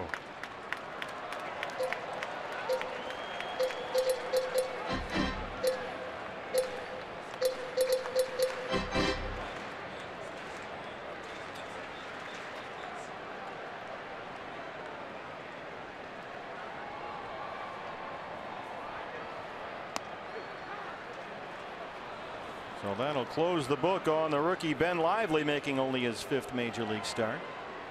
His home run has been all the Phillies offense. They trail at 5-2. So far, Robbie Ray's given up only 4 hits.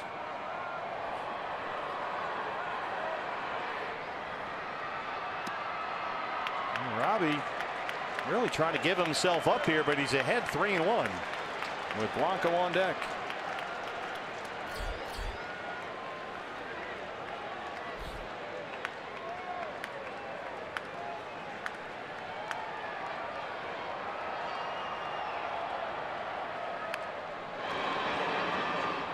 That's a foul ball, and it's a full count, 3-2.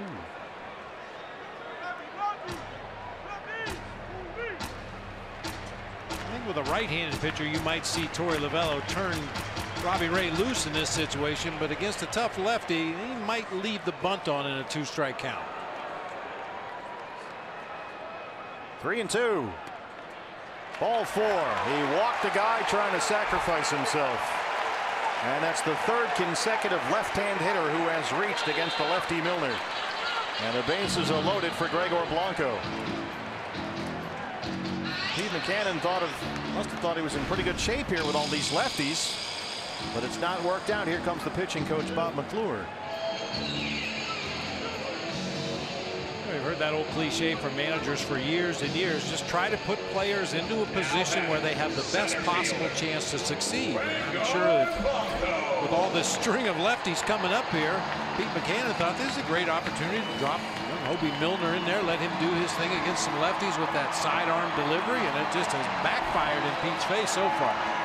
And it brought him in to face the 7, 8, 9 hitters, and they all reached. 2 hits and a walk. So here we go. 5-2 Diamondbacks. They're loaded with a 1 out for Blanco, who's 0 for 3.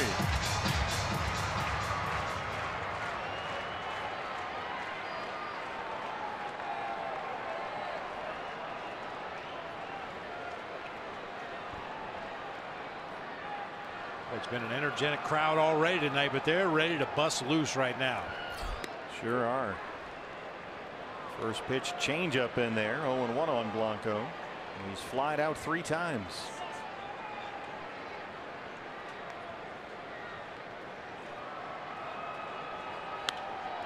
Oh, he lined it right to Joseph.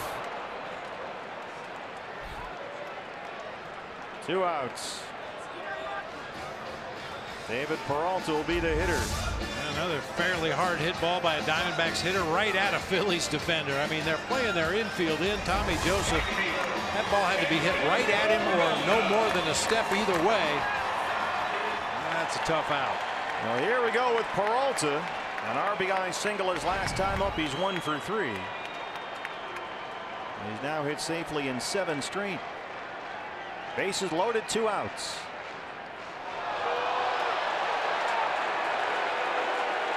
It hit him. 6-2 as Descalso comes home.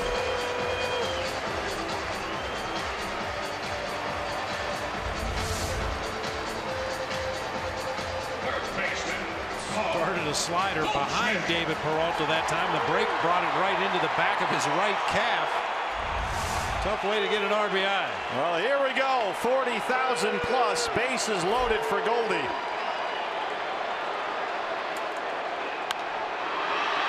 That's going to get out of play. You said, BB, this place is ready to bust itself open. This is the moment. Good guy to do it. Chris Herman, the runner at third. The pitcher, Robbie Reyes at second. David Peralta at first. Let's listen.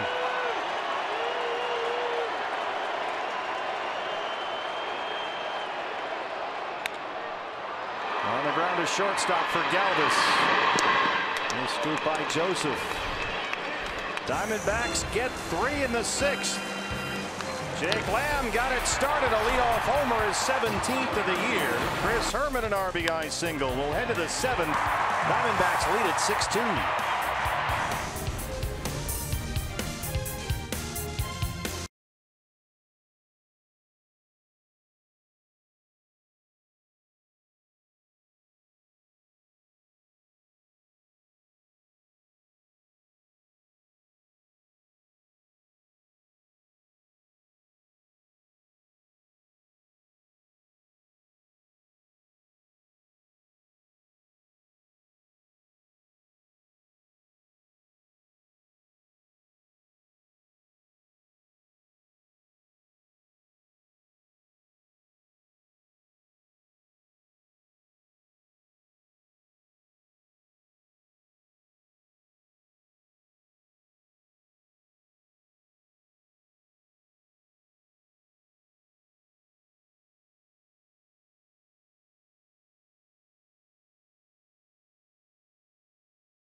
As we head to the top half of the 7th, we've been talking a lot about Robbie Ray and the curveball tonight.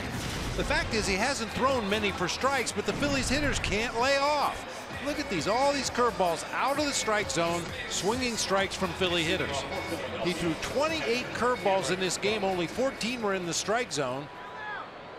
And of his 5 strikeouts in the game, none of them came on the breaking ball, the big curveball. He had 1 on a slider, 4 on fastballs, but that curveball has been a really good weapon against this aggressive hacking Phillies lineup. He's worked 6 innings. He has walked 4, struck out 5, given up only 4 hits. 3 of them singles. Cameron Rupp, who's walked twice, will lead off the 7th.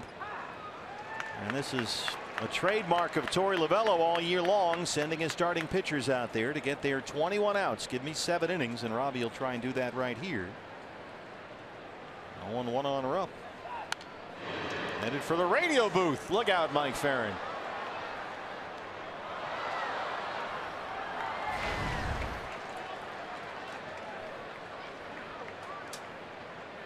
Bullpen is quiet right now for the D-backs. No one throwing down there.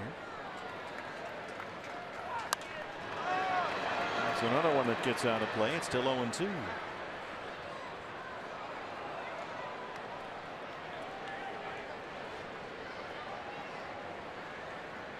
Robbie Ray, when he faced these Phillies Sunday at Citizens Bank Park, went only 5 1/3. It was his shortest outing in more than a month. But he's pitching deep into the game tonight. Robbie in that ball game 5 1/3, 103 pitches. He's approaching 100 here as we start the 7th.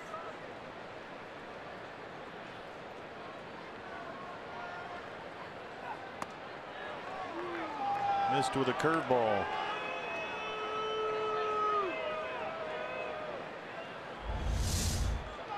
One of the few he's thrown around the strike zone. That one dropped in there. Appeared to be on the inside corner, maybe just a little bit off the plate. Up gets into one pretty deep. Left center. Blanco under the home run porch.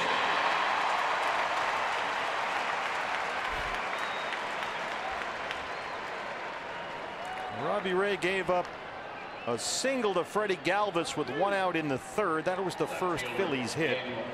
Then after a walk to Rupp, the pitcher Lively homered in the 4th, which kind of came out of nowhere. A fastball away, and he drove it to right center.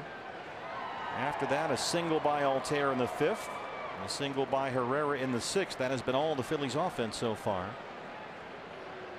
As Robbie's at right at 100 pitches. Daniel Nava double switched into the ball game, took over in left field. His first at bat tonight. He's just 1 for his last 17 up there. He struck out as a pinch hitter in last night's game, batting .276 on the year. All 3 home runs coming as a left-hand hitter for Nava.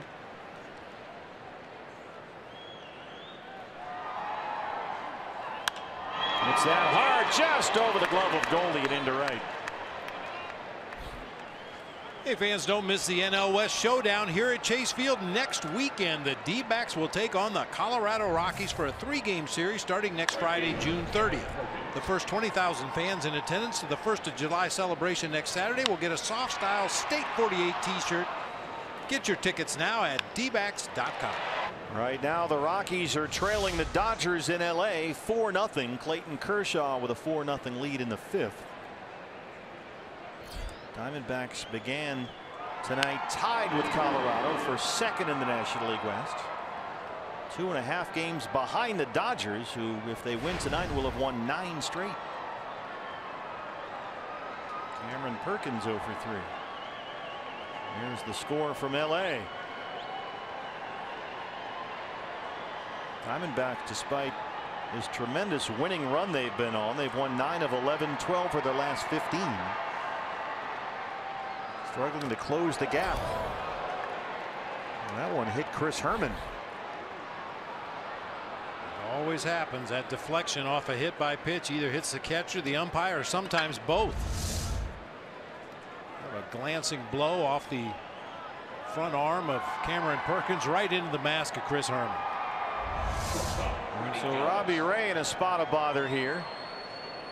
2 on and 1 out, and the hitter is Freddie Galvis. Bullpen is going to have to get busy for Torey Lovullo. Here comes Mike Butcher.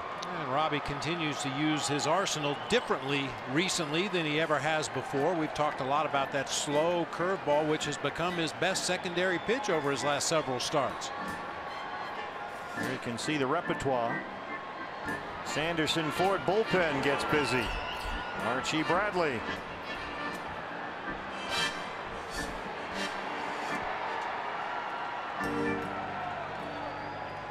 Robbie Ray getting the chance from Torey Lovullo to get those 21 outs. But he's given up a single and hit a batter with 1 down. And now here's the shortstop Galvis, who's 1 for 3. Galvis singled in the 3rd. He doubled and tripled in last night's game. Nava's at 2nd and Perkins at 1st with 1 out.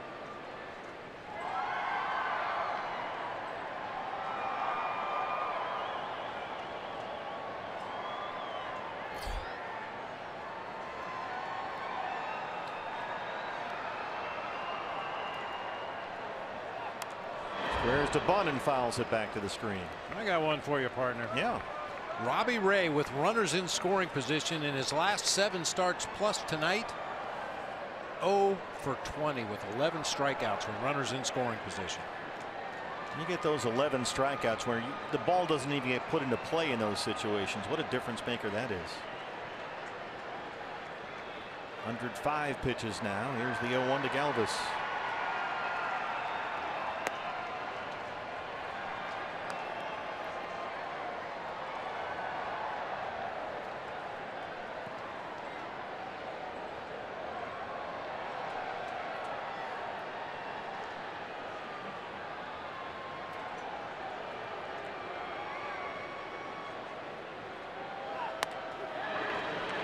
Fastball's in there, and it's 1-2.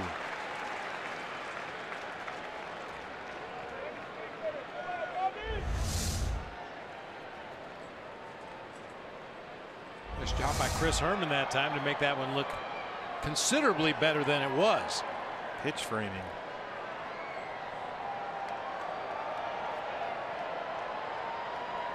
Robbie Ray's high pitch count for the season is 115 pitches. That was the shutout at Pittsburgh back on May 30th.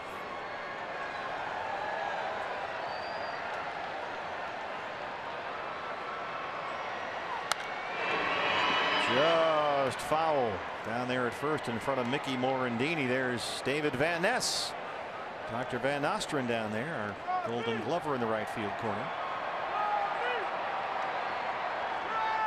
I'd still get that check. That's your best bit.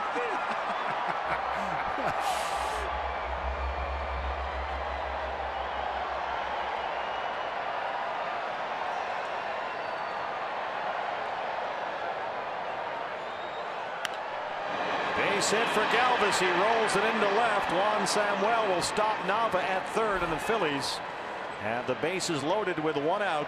He'll get the tying run to the plate. It's Aaron Altair. And we'll see what Torey Lovullo wants to do here. Here he comes. He's going to go get Archie Bradley.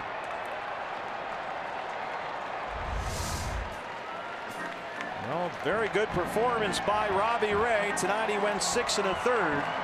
Gave up only 2 runs on 6 hits. He walked 4, struck out 5, but he's responsible for 3 Phillies runners in the 7th inning. Archie Bradley on his way in, and a bases loaded jam. We're back after this.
It's Archie Bradley. Tying run at the plate. He inherits a bases loaded 1 out jam. The Ash line call to the bullpen. A 1.10 ERA in 26 appearances. Yeah, double play ball would be nice, but the reason Archie Bradley's in the game are those 41 strikeouts in 32 2/3 innings. You'd really like to see him Get a couple of quick outs here without the Phillies putting the ball in play. Well, this is about as high a leverage situation as you can get these days. He's facing the Phillies 3 and 4 hitters. They get the tying run to the plate. It'll be Aaron Altair, backed up by Tommy Joseph. Here's Robbie Ray, responsible for all 3 Phillies base runners, with 1 out here in the top of the 7th. Daniel Navas at 3rd. Cameron Perkins the runner at 2nd, and Freddie Galvis at 1st. Aaron Altair singled his last time up. He's 1 for 3.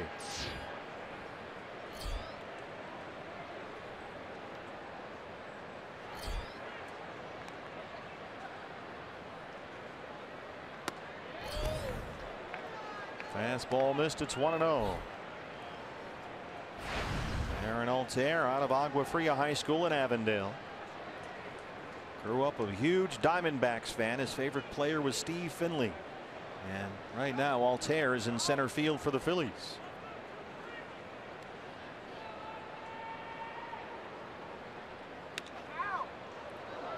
Well, you could hear Chris Herman.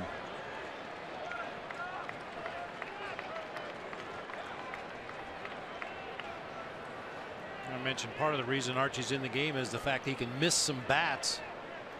Also in these situations, inherited runners stranded. 14 out of 15 on the season for Archie Bradley. Well, hopefully we'll get a big jump in that number right here.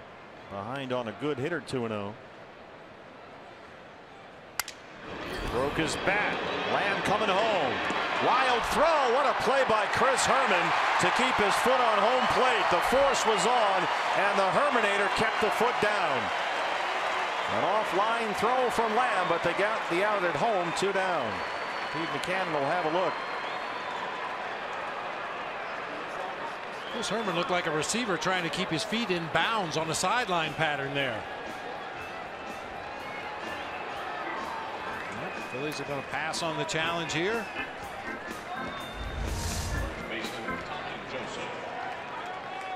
The throw pulls Herman to the infield side, and yeah, you can clearly see he got his toe back on the plate, held on to the baseball. That's a really nice play under tough circumstances. So they cut down Nava at home, but the Phillies still have the bases loaded. 2 outs now for Tommy Joseph. Joseph has walked twice and struck out. He homered into the pool here last night.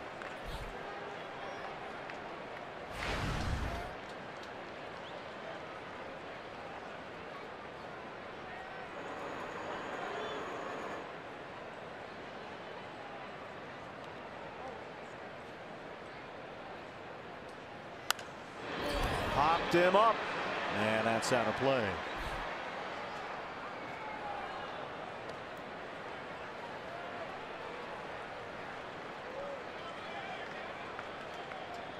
Well, a chance for the Horizon High School product to make some noise back home in the Valley.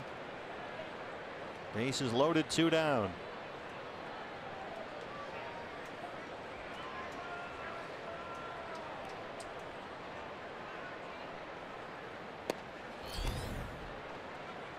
Archie's been kind of erratic with that hard fastball tonight. He's spraying it all over the place. Throwing it hard with a lot of movement, but missing his spot by a wide margin. Chris Herman has had to be very active back there behind the plate already since Archie came in.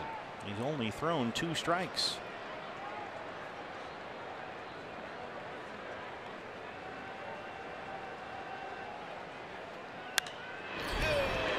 Headed toward the right field corner and out of play. 2-2.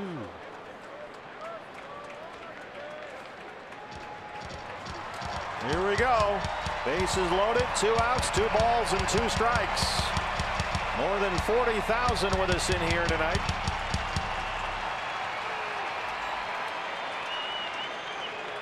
And everybody's looking for one thing. Strike 3.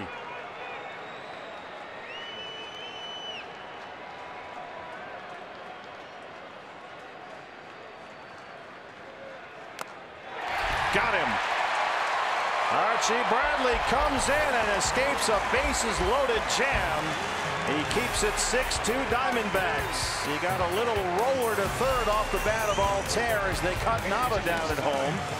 And then with 2 down, he struck out Tommy Joseph as Herman hangs on to the foul tip. We stretch it, Chase, 6-2 D-backs.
Milner back out there for the Phillies as we start the bottom of the 7th. Jake Lamb will let off the 6th with a home run.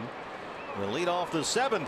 Big strikeout there by Archie Bradley to punch out Tommy Joseph with the bases loaded. So it stays 6-2 Diamondbacks.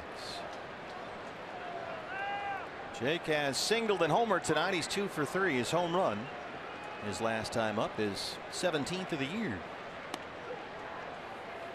Well, that scenario for the Phillies, bases loaded, one that Pete McCann has seen way too much of this year. They're 3 for their last 33 with the bases loaded. Ouch. Well, that's the way things have gone for the Phils. Baseball's worst record, 24-48. Already 20 games behind Washington and last in the National League East. But wins over the Cardinals and these Diamondbacks in their last 2 games.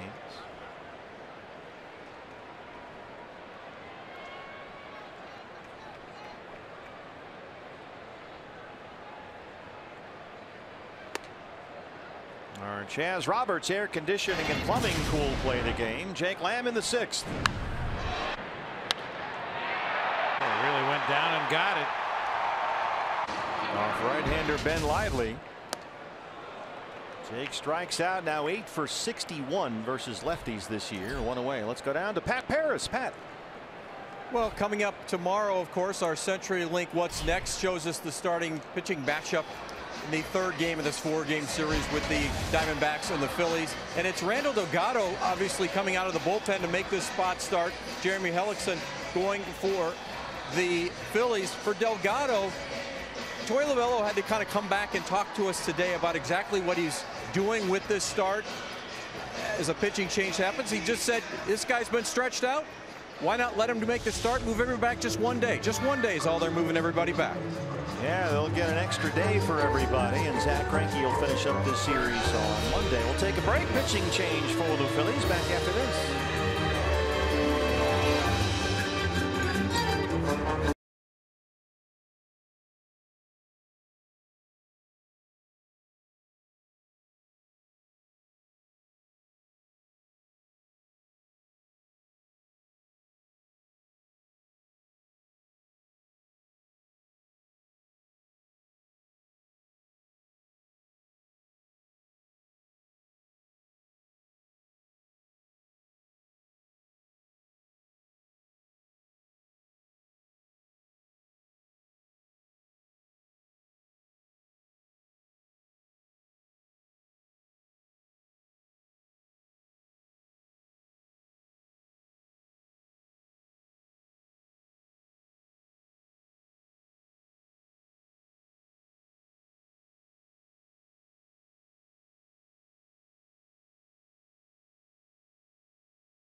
This season with the new D-backs Bud Light ticket pack, including next weekend's matchup against the Rockies right here at Chase Field. The pack includes a game ticket, a Bud Light, and a bacon wrapped Sonoran hot dog, all for just $29. Visit dbacks.com/Bud Light. Bruce Owings, who doubled and scored his last time up, the first hitter against right-hander Adubre Ramos, the new pitcher for the Phillies. Brock Stassi takes over at first base, a double switch by Pete Buchanan. Another one, so the pitcher spot is now 4th in the lineup. Stassi will hit 7th. Ramos' 34th appearance, a 5.10 ERA. He's given up 7 earned runs in his last 3 appearances. 2-1 on Owings. Ramos is pretty erratic. There's Brock Stassi, who takes over at first for Tommy Joseph. Ramos has got a big fastball. He's striking out 11 batters for every 9 innings pitched this year, but with definitely mixed results.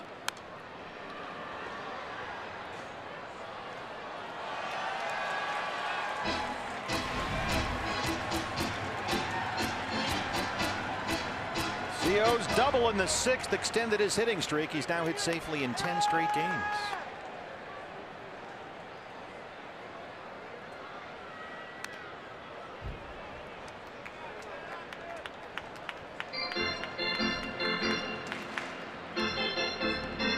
Trying to keep cool. 2 more to play against the Phillies. Both day games Sunday and Monday. As Pat mentioned, Randall Delgado starts tomorrow. And Zach Greinke goes in the series finale on Monday. Then the Cardinals are in here for 3. Down the left field line. That one almost got the Lizard King down there, Rodney Morrison.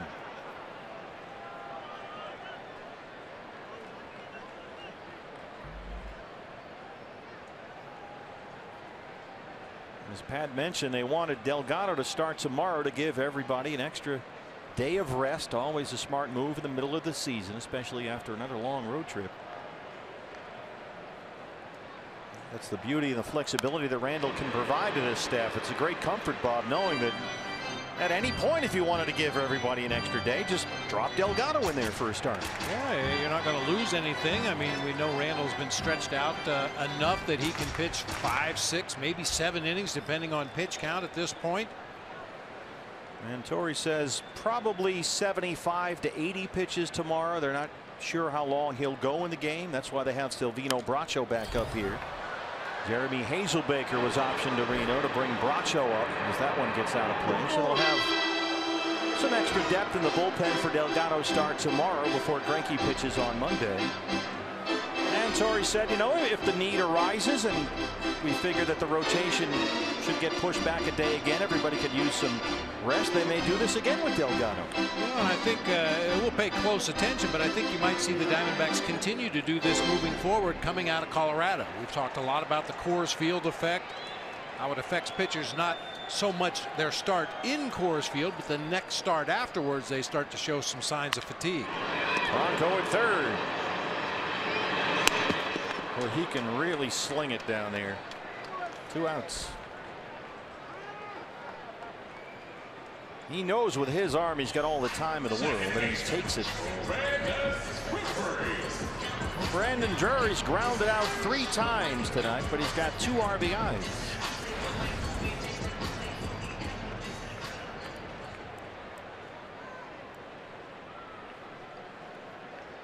Dodgers still leading the Rockies. LA up 4-0. They're in the 6th. Clayton Kershaw on the mound. D-backs tied with Colorado, 2nd in the division, 2.5 games behind LA. So if both these scores hold, the Diamondbacks would have 2nd in the NL West all of themselves. They'd be ahead of Colorado.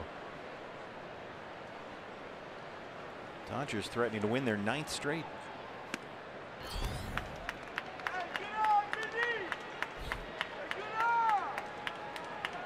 Meanwhile, the Phillies 20 games behind the Nationals in the NL East. Washington beat up on the Reds 18-3 today. Ouch. Nationals got a walk-off win last night when Bryce Harper had a base hit to walk him off. And And they almost put up a 20 spot on Cincinnati today. See, Michael Brenly's Red Sox lost at home to the Angels. David Price, it's just not working out there, is it? Yeah, just throwing a lot of pitches. TMP, we used to talk about too many pitches when Robbie Ray pitched last year. David Price going through the same thing in Boston this year, just back off the DL. Running up some high pitch counts early in the ballgame. Michael's caught him a lot, huh? In yeah, side sessions and bullpens. Developed a real good relationship with David Price to the point where Michael will go in on off days to catch David Price's side sessions. It's the life of a bullpen catcher. 3-2 on Brandon Drury.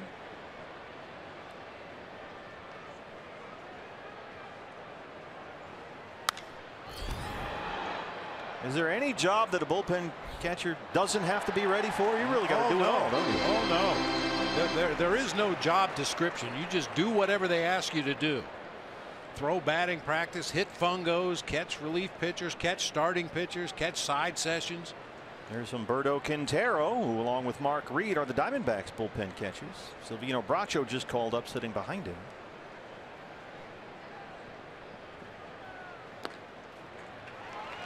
A 2-out walk by Drury. That'll bring up Descalso. You know, the idea of having a couple of guys that are dedicated just to catching in the bullpen is relatively new. I mean, back in my playing days, the backup catcher, if you weren't catching the game, you were down to bullpen warming up pitchers. Well, they need him in the Phillies bullpen. Pete Mackanin going back there. We'll take another break at 6-2 Diamondbacks.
Father in the Galaxy.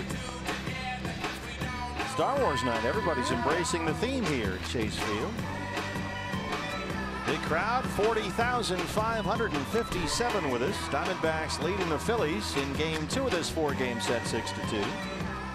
And on here in the 7th inning, it's the left-hander Adam Morgan, just his 8th appearance this year. You can see that ERA. It's 8.10. He has given up 7 homers in 7 appearances so far, but against the Diamondbacks earlier this month, he came in and struck out the side on 12 pitches. Opponent's hitting .356, as you mentioned, 7 home runs among the 21 hits he's given up in 13 1/3. He'll work to Daniel Descalso with Brandon Drury at first and 2 outs. Descalso's had a good day, 2 for 3, a pair of singles. He scored a run. Another start in left field. The middle, and it's under the glove of Blanco. Drury digging for third, and he's in there.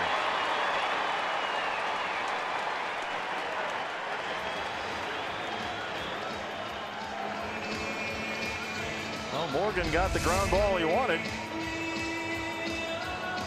Right underneath the glove of Andres Blanco. I mentioned earlier in the ballgame that's his calling card. He's a great defender at any position, second, third, short. Just let that one sneak underneath the glove. Well, they haven't put another error up on the board as of yet. Chance for Chris Herman. They're on the corners with 2 outs. Chris had an RBI single his last time up.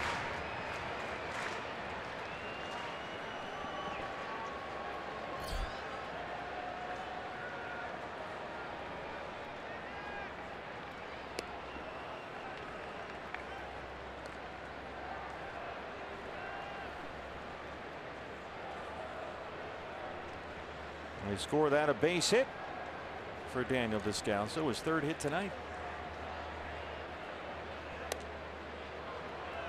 Well, look who's out in the on-deck circle. Oh, you know he's psyched. He can't wait to get up there. Well, he's 0 for 3 with 2 strikeouts, so he's due. Sure is.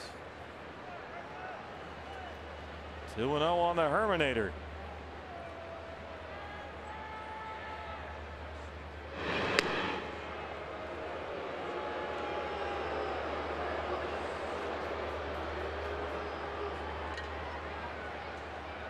This is the same time back in the 6th inning when Pete McCannon went to his lefty in the bullpen. Ruby Milner came in and gave up a base hit to Descalso, an RBI hit to Chris Herman. He walked the pitcher Robbie Ray. Matching up hasn't worked out for Pete McCannon tonight. Platoon matchup. Sometimes it works, sometimes it doesn't.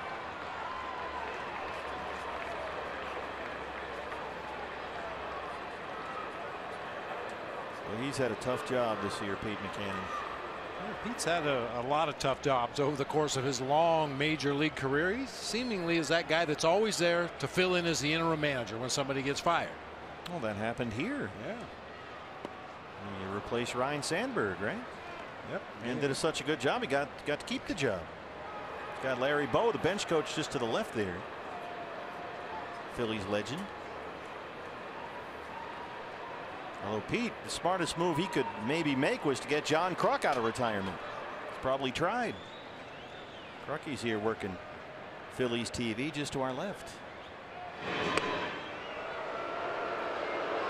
On this team, Kruk might be able to bat 5th. There's Krucky on Tom McCarthy, the Phillies TV booth. He generally has that expression on his face most of the time. 2-2.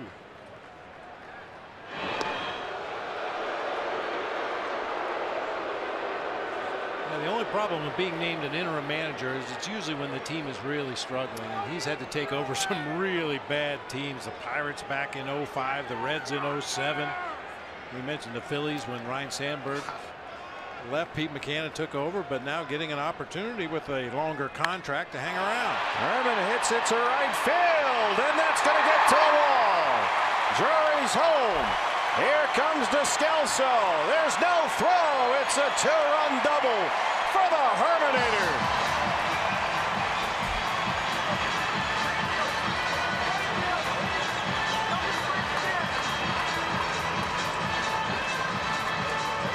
Second RBI hit tonight for Chris Herman.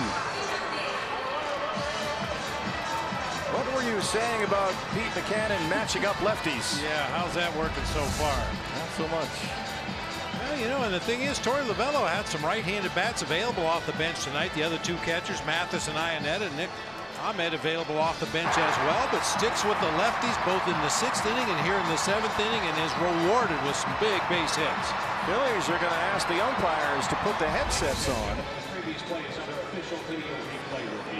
This is not a challenge. This is an official replay review. The umpires are going to take a look at something here. Perhaps a boundary call out there in right field. The ball hit the warning track and bounced up near the top of the fence. Oh. Yeah, look, I'm not sure anybody touched that. Looking at possible fan interference. All boundary plays are subject to review, and fan interference falls under that category. So this is a reviewable play. Well, we're being told in the stadium now that this is not a Phillies challenge, that it's an umpire review. Here's another look. Well, and if you determine that the fan did interfere right there in any way, shape, or form, the umpires would then send Daniel Descalso back to third base, I would assume. The guy in the middle there in the white tank top, it may have hit the back of his arm, ricocheting off the wall. There's Gary Cederstrom, the crew chief and plate umpire, on the right there.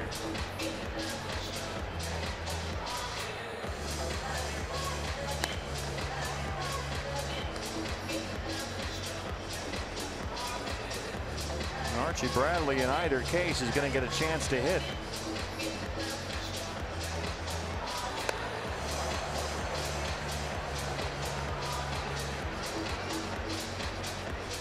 It's always interesting to watch pitchers when they get an opportunity to take an at bat, but Archie had a little extra time to think about this one.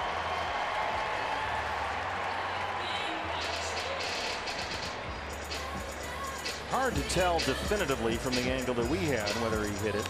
And here's the ruling. No fan interference.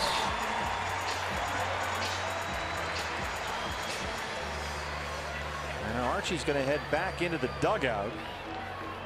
And it looks like Bradley's going to come out of the ball game, and we'll get a pinch hitter. No fan interference. Nick Ahmed. Philadelphia is out of challenges.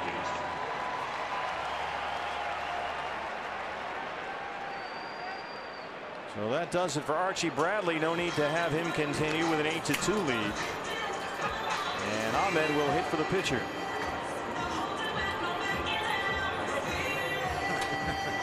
You know Archie wanted that at bat in the worst way, but big time. Torey Lovullo looking not only at tonight's ball game, but tomorrow and the day after, all the way into October, hopefully, and decides to pull the plug on Archie Bradley and send Nick up there to pinch hit.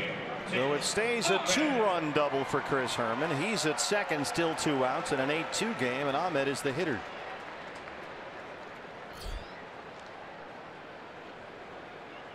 Nick homered Wednesday in Colorado. He's hit safely in 3 straight games. Had an opposite field home run at Coors.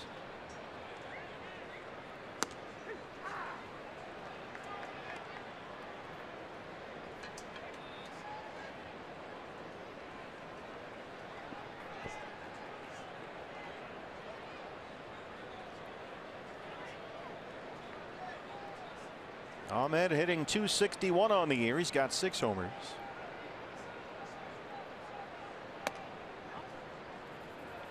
Boy, that home run he hit at Coors Field, a shoulder high fastball up and out over the plate, and he got the barrel on it, drove it a long way to the opposite field.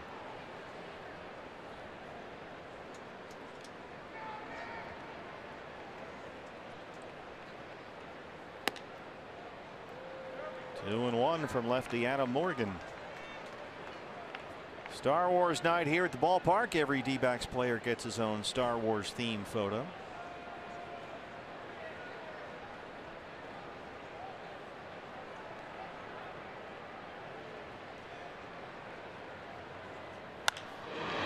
Fly ball headed for the right field corner. That drops in fair. Herman will score.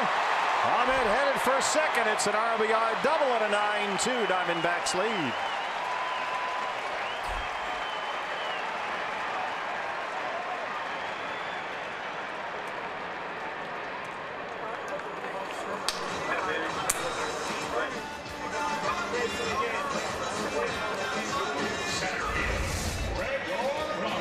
As far as the one he hit to the opposite field in Colorado, this one right off the end of the bat, but able to keep it fair down that right field line. Had thoughts about going for 3. Well, Cameron Perkins digs it out down there in the corner and gets it back in, holds Nick to an RBI double. Well, the D-backs have now scored in 4 consecutive innings. They were trailing 2-1, but they got 1 in the 4th, 1 in the 5th, 3 in the 6th, and now 3 more in the 7th. And here's Blanco, who's 0 for 4. Ahmed at second and 2 outs.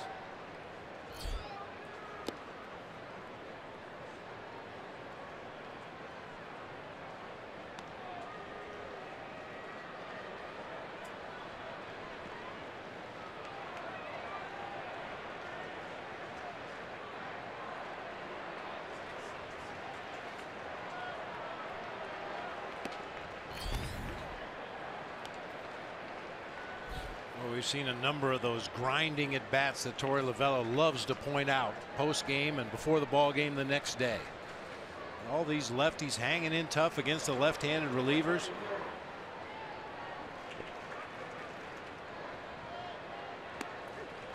Yeah, they all keep reaching base. It's amazing. Descalso singled and scored off Milner. Herman had an RBI single against Milner. Robbie Ray had a walk. And then against Morgan, Descalso singled. Herman 2-run double. And now here's Blanco 2-2. Yeah, back in that 6th inning, Blanco, a left-handed hitter, hit a line drive to Tommy Joseph at first that was caught. Looked like it had a chance to get through for a base hit.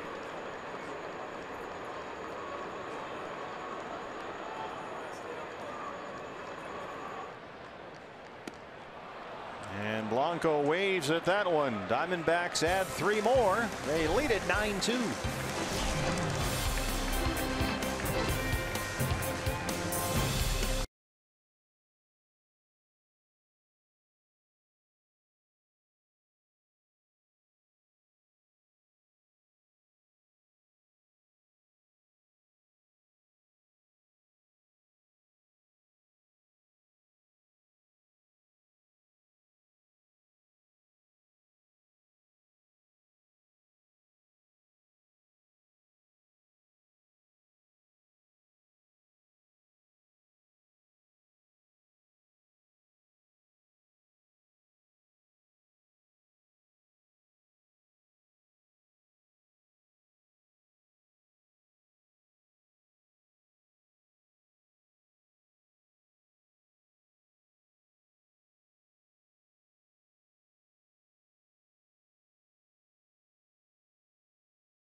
League West as we scoreboard watch all summer. Tyler Chatwood pitching for the Rockies in LA. Jock Peterson in the bottom of the 3rd takes him out to center.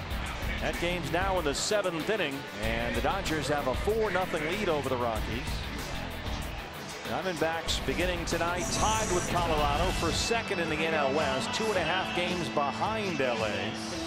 And so if these 2 scores hold, the Diamondbacks will at least have 2nd place all of themselves ahead of Colorado. I think the Rockies are going to start slipping myself. I think that bullpen's starting to crack a bit, and those young starters, they're going to get tired. And some shorter outings from those young starters recently, and when you have short starts by your starter, we know what happens. You get into that bullpen early and often, and those guys are going to start to show the effects. Ash Line called to the bullpen. 33rd appearance for the lefty Andrew Chafin, who starts the 8th inning against Maikel Franco, who's 0 for 3.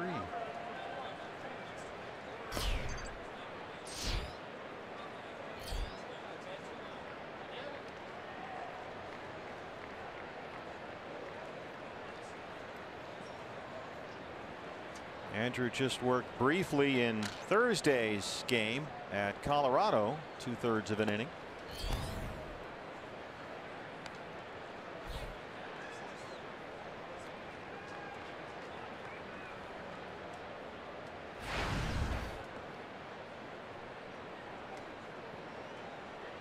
Really good to see the offense, Bob, get back on track today. Yeah.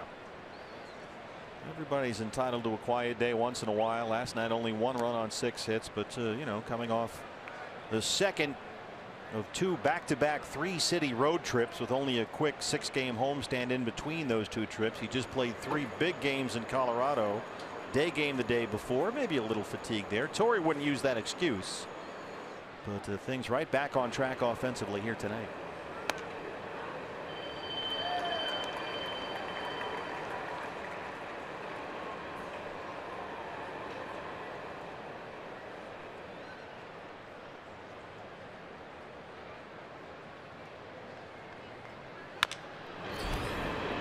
chopper to short for CO.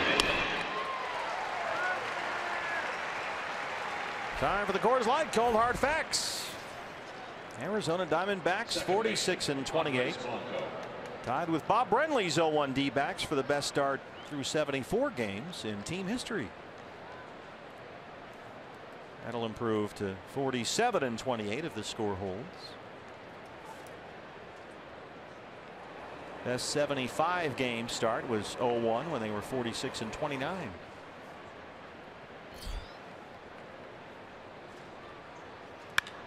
Andres Blanco hits it right to Chris Owings at shortstop. 2 outs.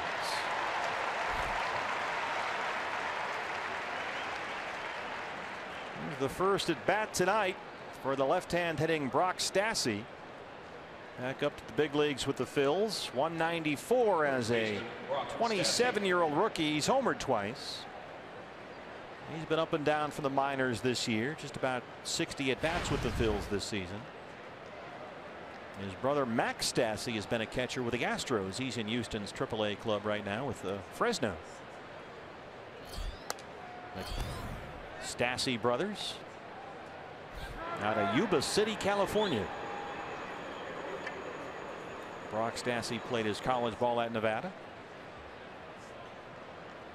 Same program that produced Braden Shipley.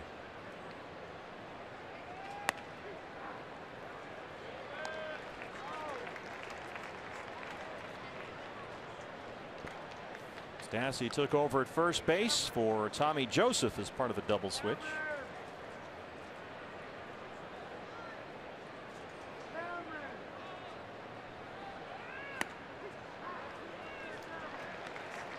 One and two. Talked a lot about the rebuilt bullpen. Andrew Chafin's been a big part of that. A huge return to form from 2015 this year. This was the Andrew Chafin of 2 years ago. It was just outstanding. Slider just missed. It's 2-2. Getting him back throwing the way he was a couple of seasons ago from the left-hand side. That's a big boost for this bullpen.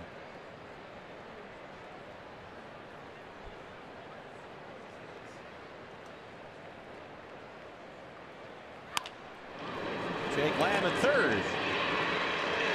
3 ground ball outs for Chafin. Bottom 8 coming up. 9-2 Diamondbacks.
Alongside Brandon Webb as we get you set for D-backs Live, presented by CenturyLink, our post-game show. And Brandon, we had a thought that really the Diamondbacks bats would break out here tonight. 7 of the 9 starters have a hit. That includes Robbie Ray, so everyone's chipping in. Yeah, it's good to see the bats come alive again. And Chris Herman really having a great day too. Couple hits, 3 RBIs, doing it behind the plate as well with a big caught stealing. So good night for Chris. Plenty to break down on the post-game show. We'll have all the reaction and hear from Troy Lavello as well, guys. All right, thanks, guys. BB, I'm sure you're happy that Webby wants to break down the catchers. Sure, why not? I noticed one thing though, Webby and Jody, wardrobe changes. You know, I noticed something was askew myself with that. Big change from their look on the pregame show as David Peralta leads off the 8th against Adam Morgan. They had a different look for the Star Wars night. This was before the game. I mean, Jody sold out. She's all in, full costume. Webby, that's teenage kids trick-or-treating right there. Just buy a mask. Jody, where did you get the Princess Leia garb there? Well, that's a secret. It's got from the Galaxy somewhere. The Galaxy. But, that's a discount store on Indian School, isn't it? Yeah, pretty much. I got to give Webby credit though. Last night we're talking. He goes, I have this Chewbacca mask, and it got me thinking. I said, if he's going to be in on this, I gotta be in. Yeah, that was out of the blue. I just remembered that my kids had that. Wow. Target. It's a Target purchase. BB, you were all over Webby, but he brought his own Chewbacca mask. Galvis at shortstop. Way to embrace the theme there, Webby. Well, I mean, I'm not a huge Star Wars fan. That's all I got. Did anyone play with the cards you're dealt there? Did anyone on the Bob Brenly managed Diamondbacks even know about Star Wars? We'd have to think about that. I'm sure we had a couple guys that were in the geeky science fiction movies. There seems to be a void. Yeah. Here's Goldie. Yeah, I didn't see any T-shirts like that under jerseys.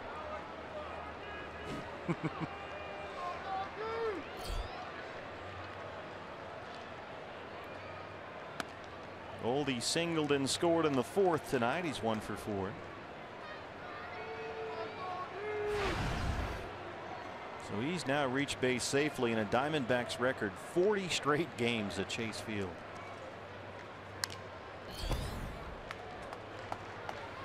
Well, a lot of the fans sticking around here to see the fireworks after the game. I don't think any of them would mind to see some fireworks from Goldie right here. That would be the ice cream on the sundae right now. 9-2 in the 8th.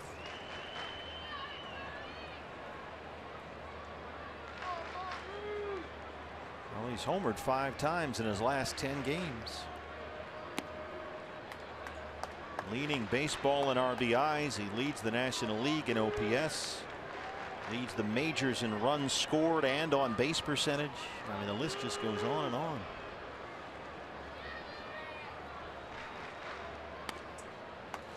Three and 1. Jake Lamb homered in the 6th. He's on deck. There it is.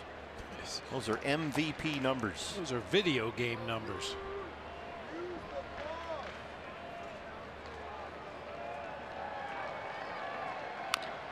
Tell you what, if the Diamondbacks end up in the postseason, and they're headed there right now, this guy should be MVP. I don't want to hear about Bryce Harper. I don't want to hear about those guys. This is the MVP. You know who else doesn't want to hear about any of it is Goldie. Exactly. He right. just wants to go out there and play baseball every day his manager will allow it. Full count, 3-2. And there's another base on balls. That's a good example. I mean, he's got nothing to lose in a 9-2 game in the 8th inning. It's going to be his last at bat tonight. Why not go up there and just hack at a bad pitch and hey, try to hit a double or a home run, pad the stats? What the heck? Not him. He's going to take the walk. We talked about this a week or so ago about giving away at bats, and most people think that means you go up there and you don't care what happens, but usually what happens is it's exactly what you described. A blowout ball game. I'm going to get one more at bat. I'm going to see how far I can hit one.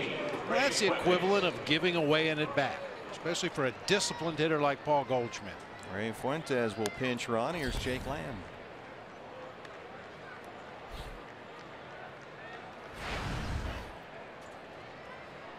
Jake a single and a home run tonight. The homer is 17th of the year.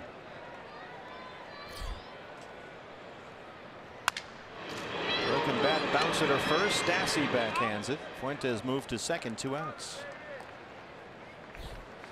Well, and once again, because of the versatility of some of the players for the Diamondbacks, I would assume that Fuentes will stay in the game defensively in the outfield. Daniel Descalso will probably sneak into first base and play that last inning defensively for Golden. The eye chance for CO, doubled and scored in the 6th.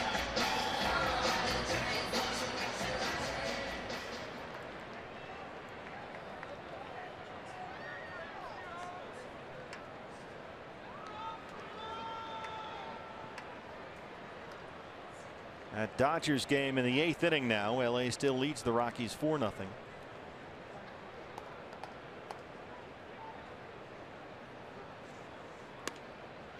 Giants lost again. Mets beat them in San Francisco 5-2. And the Padres at Petco Park beat the Tigers 7-3. Boy, that Detroit team, they seem like they've checked out. Certainly looked like it when we were in Detroit. Those 2 games there, that was hard to watch. In the air for Perkins in right field. We'll head to the 9th inning at Chase Field. 9-2 Diamondbacks. So looking at the Sanderson Ford bullpen. Silvino Bracho coming out.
Good night to be at the ballpark. Star Wars night here at Chase Field. Our Gila River game summary. All Diamondbacks tonight.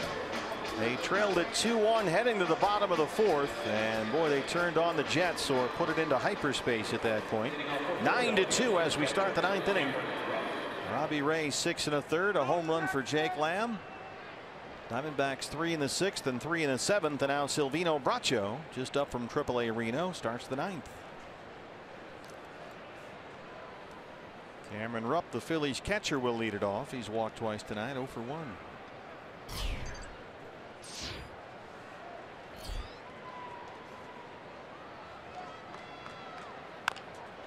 Check swing tapper right back to Bracho.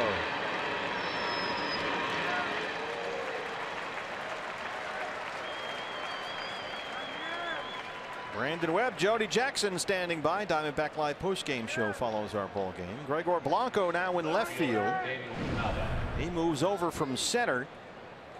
Ray Fuentes, who came in to pinch run for Goldie, takes over in center field, and Daniel Descalso moves from left field to first base. So it's Blanco in left, Fuentes in center, and Descalso at first, replacing Goldschmidt. Here's Daniel Nava, the left fielder. He singled his last time up.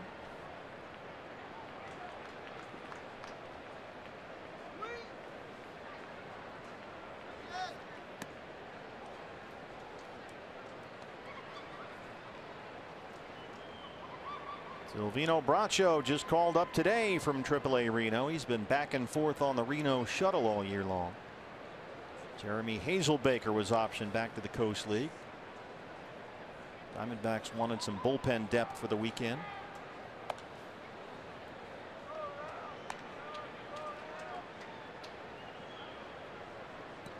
All matters, Bob.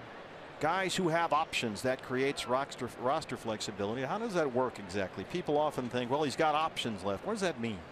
Well, you use one option when you're sent up and down in a season. It doesn't matter how many times. You can go up and down 5, 6, 7 times during the course of a season. That counts as one option.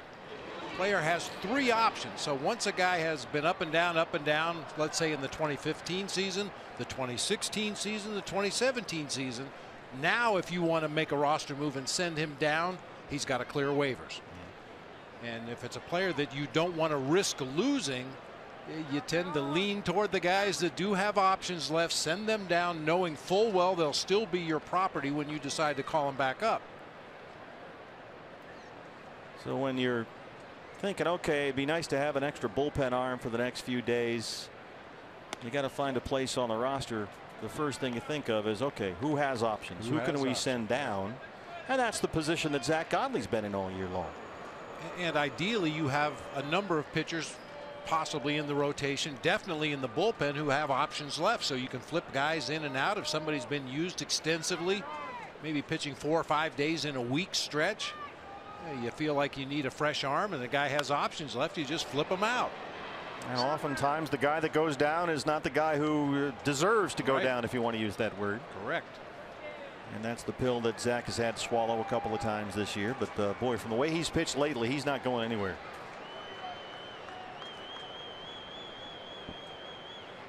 Full count on Nava, 3-2.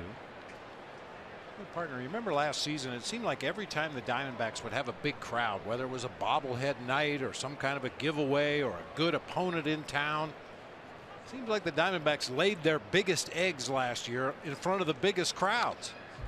So far this season, they're now 4-0 on the 4 largest crowds here at Chase Field this season.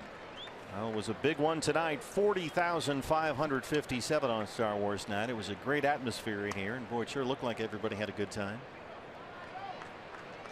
It's important to win those games, and the fans have faith in you, and they invest their money and time, come out to the park, bring the whole family.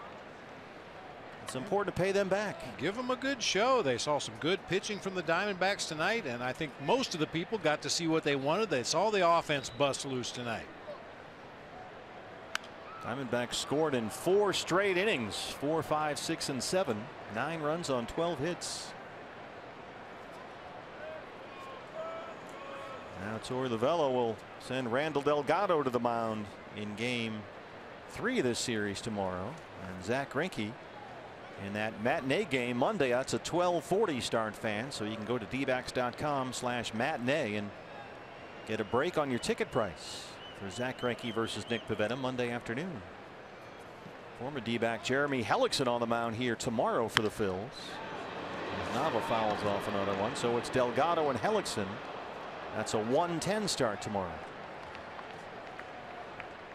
And Diamondbacks will follow that up with a day game on Monday. I wouldn't be surprised to see a number of players not in the lineup Monday, because you think about the timing of it. A day game tomorrow, you've got all night tomorrow. If you don't play Monday, you've got all day Monday, and then a night game on Tuesday.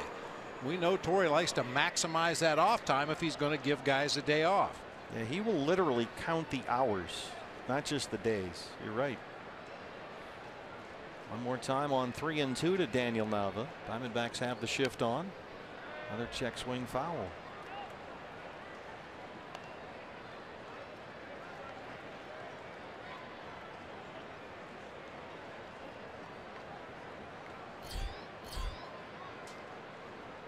Bracho's got to tie his shoe here.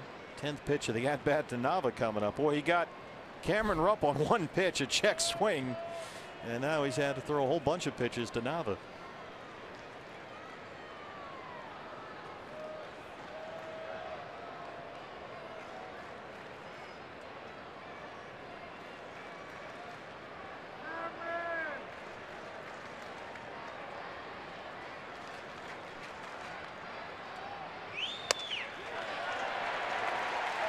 Struck him out, 2 down. Braccio wins the battle.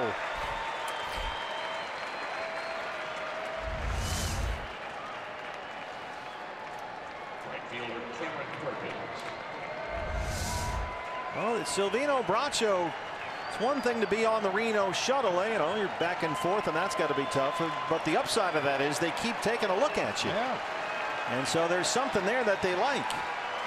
And he's got that rising fastball we just saw Nava couldn't lay off. Here's Cameron Perkins.